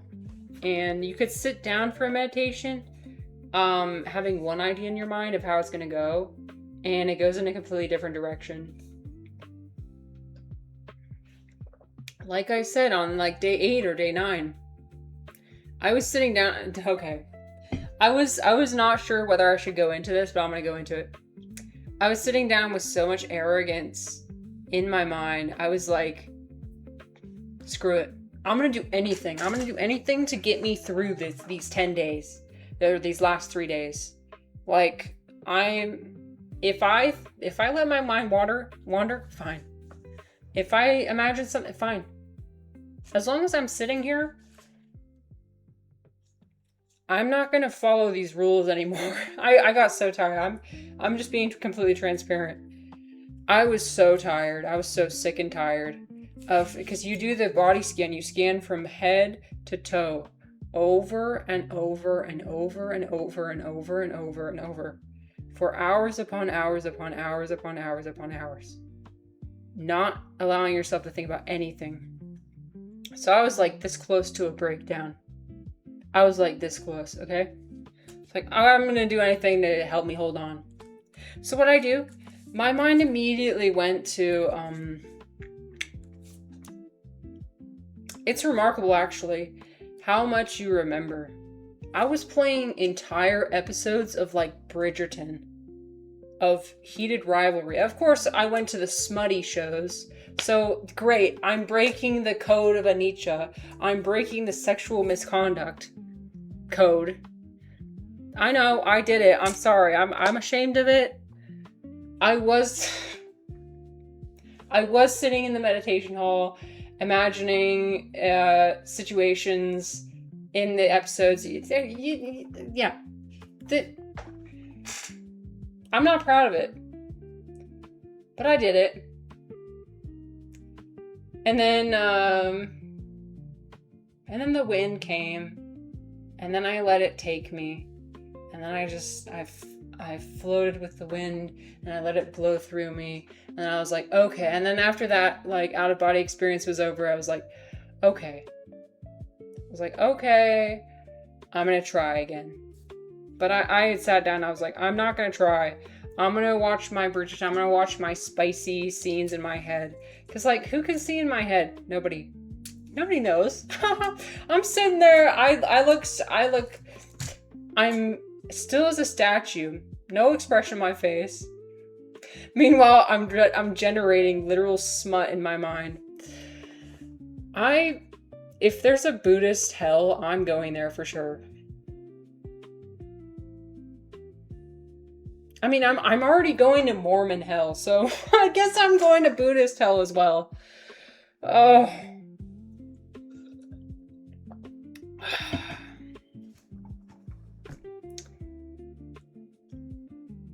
But do I regret it?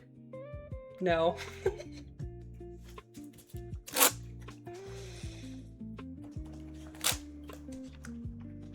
The mind is so easily swayed to impressions, and habits are easy for the mind. Yeah, the mind is definitely easily swayed. Yeah, I know that.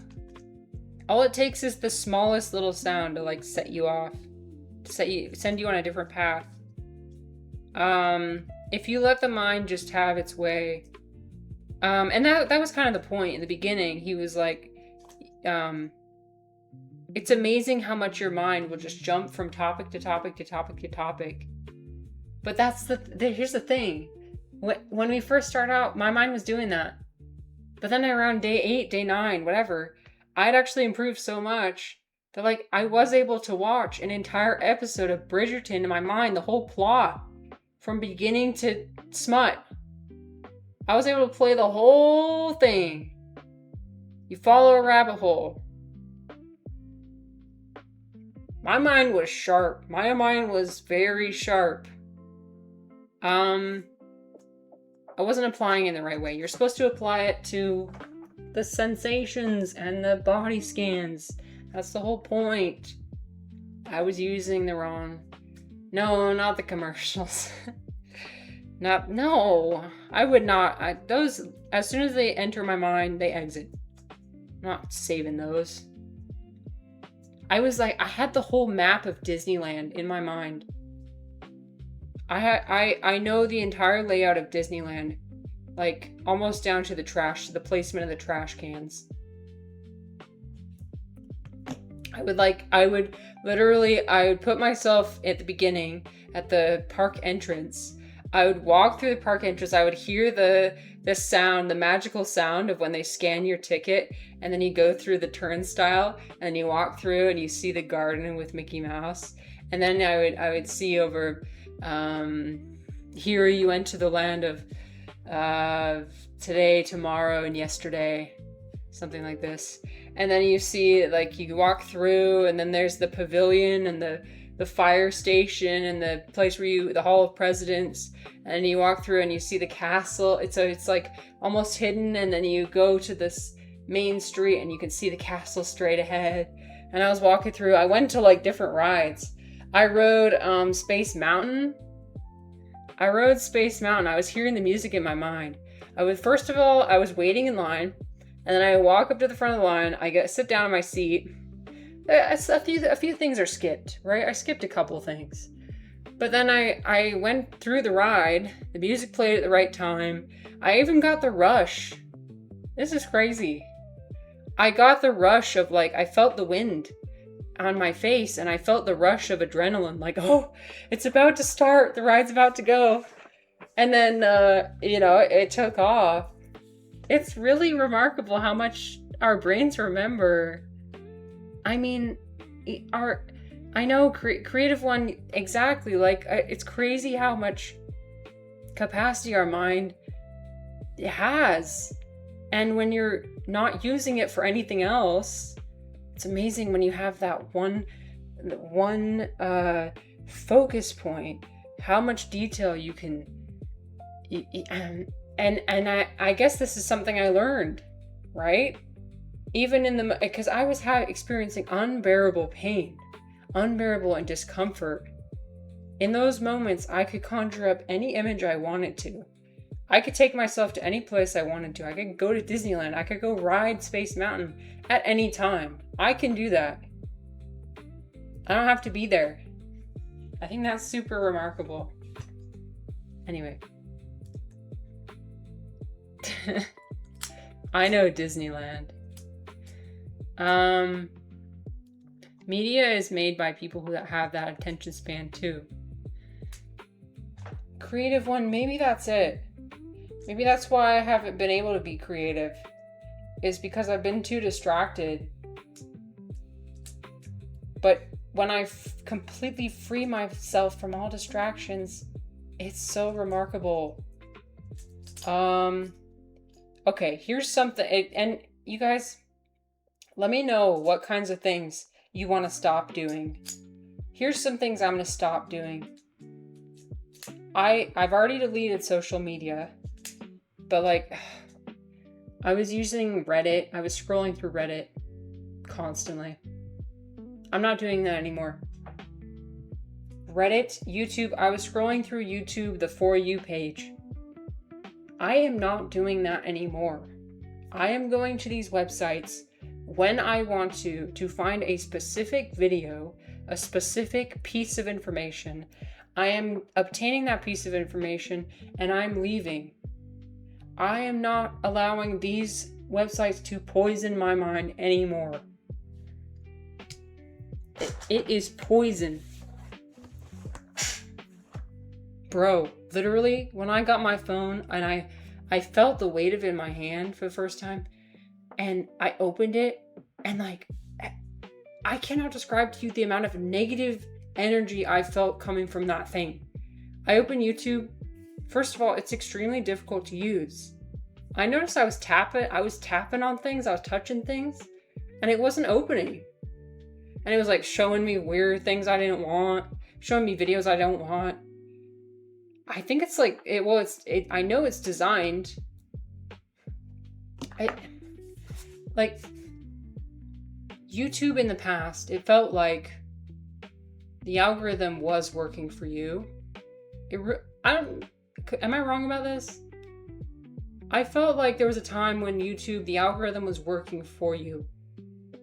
It would show you videos you actually might enjoy. Like, oh, you saw videos about cats. Here's some more videos about cats. Oh, you saw videos from this creator. Well, here's another creator that's like it. And it's like, it was curated to you, to your interests. And it almost knew what you wanted without you even knowing what you wanted, right? But in the past couple years, this nefarious change to the algorithm has happened, where it's suddenly about like, what will make her the most enraged? What will make her click on this video? It is not about if she likes it or not. It's about what will make her click on this video and stay. What will make Marissa stay on this website for as long as possible. And this shift, and it's happened so like sub-perceptually. I wasn't even aware of it happening. But now that I am like back in it, it's like disgusting to me. It's so disgusting. Anyway. July is art fight. Funny the name, but it's a fan art month. We attack other people as original characters, drawing them, designing them. That's fun. That's really cool. Well, but oh, you gotta be confident though in your drawing. Right? That's hard. I mean, I bet that develops a skill of accepting criticism, right? Like accepting criticism. Because if you give your design only for other people to pick it apart, you need to be pretty confident in yourself. That's what I'm hoping. I'm hoping that's what this meditation gave me as well, is a thicker skin. It's all about being less reactive. 2020 was a global sense of loss. We're in stages of grief. Seriously. Yeah, you're so right. Everything went downhill after that year. I know we like to find patterns as humans and blame things on outside stuff. And again, I'm not blaming my problems I know that my problems are mine and things I need to deal with. But objectively, the world has become worse since 2020. Like, I think we can agree. The world has become worse. The internet has become worse since 2020. But what we can control is how we react to that. What do we do about it? What are we doing about it? What are we engaging? We can choose to engage with parts. So, like, maybe not the world as a whole. There are still parts of the world that have gotten better or have maintained their magic. Find those things and stick to those discard everything else. I'm talking to myself when I say this, but like, girl, you need to abandon these things that are poisoning you. You need to get rid of them. It is not worth it. My husband yesterday was watching the new Game of Thrones. Girl. My husband was watching the new Game of Thrones show. I don't even know what, House of Dragons or something. Slop. I'm sorry, I'm gonna say it. Slop. And it's slop. I saw one frame of that and I was like, absolutely not. They have the Netflix lighting of where everybody's entire face is fully lit up and it doesn't look real. It looks like they're in a studio. It doesn't feel like you're in the world at all. You watch Lord of the Rings and people they express emotions on their faces. First of all, they don't have all that plastic surgery. They don't have that Ozempic. They have the lighting that shows shadow and darkness and it like tells you information about the character. They have dirt on their face. They have like it shows you the struggle that character went through. It gives the characters depth. It gives this sense of realism. This sense of like you feel like you're there. But this slop that they're putting out is, again, it's like AI. It's like AI generated. Dom says disgust is a part of the Burmese Vipassana maps. Oh, like disgust is something you notice. Ah. What does disgust feel like in my body? That's hard. That's hard to like pinpoint where different emotions are in your body. Have to take a shower and go to bed. Need to wake up at 6:30. Oh man. Thanks so much for being here. Sorry, I just burped. Thanks for being here, Refly. It was nice to see you. I missed you. Have a good time. Wait, are you going to work tomorrow? That's early. Creative One has a work meeting. Thank you guys for sticking around. I'm not going to stick around for much longer. Actually, I might end pretty soon. Dom says, when you do Vipassana, disgust can come up. Oh, I see. I'm sure all sorts of emotions can come up. Let me see. I want to raid somebody. Let's raid. Who should we raid? We could raid... Oh, let's go raid Tay. I bet you guys are already watching her too. But let's go check her. Let's go say hello. It's been a while. She's doing some co-working. Let me see if I know how to do this. Thank you guys so much for being here. I'm so excited. I'm so happy to be back. And, you know, just... It's good. I want the energy of stream to be different going forward. I want to do more. I want to accomplish more. I want to be a space. I want to hopefully be a space more for people to figure things out. I don't want it to be one-sided. We're going to learn more about how to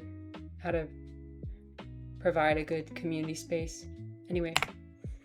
Okay, let's go see Eclecte. But I hope you guys all have a good rest of your day. I might be streaming tomorrow making paper. I think we're going to make paper tomorrow. If not, then we'll make paper on Wednesday. So, okay. Bye-bye.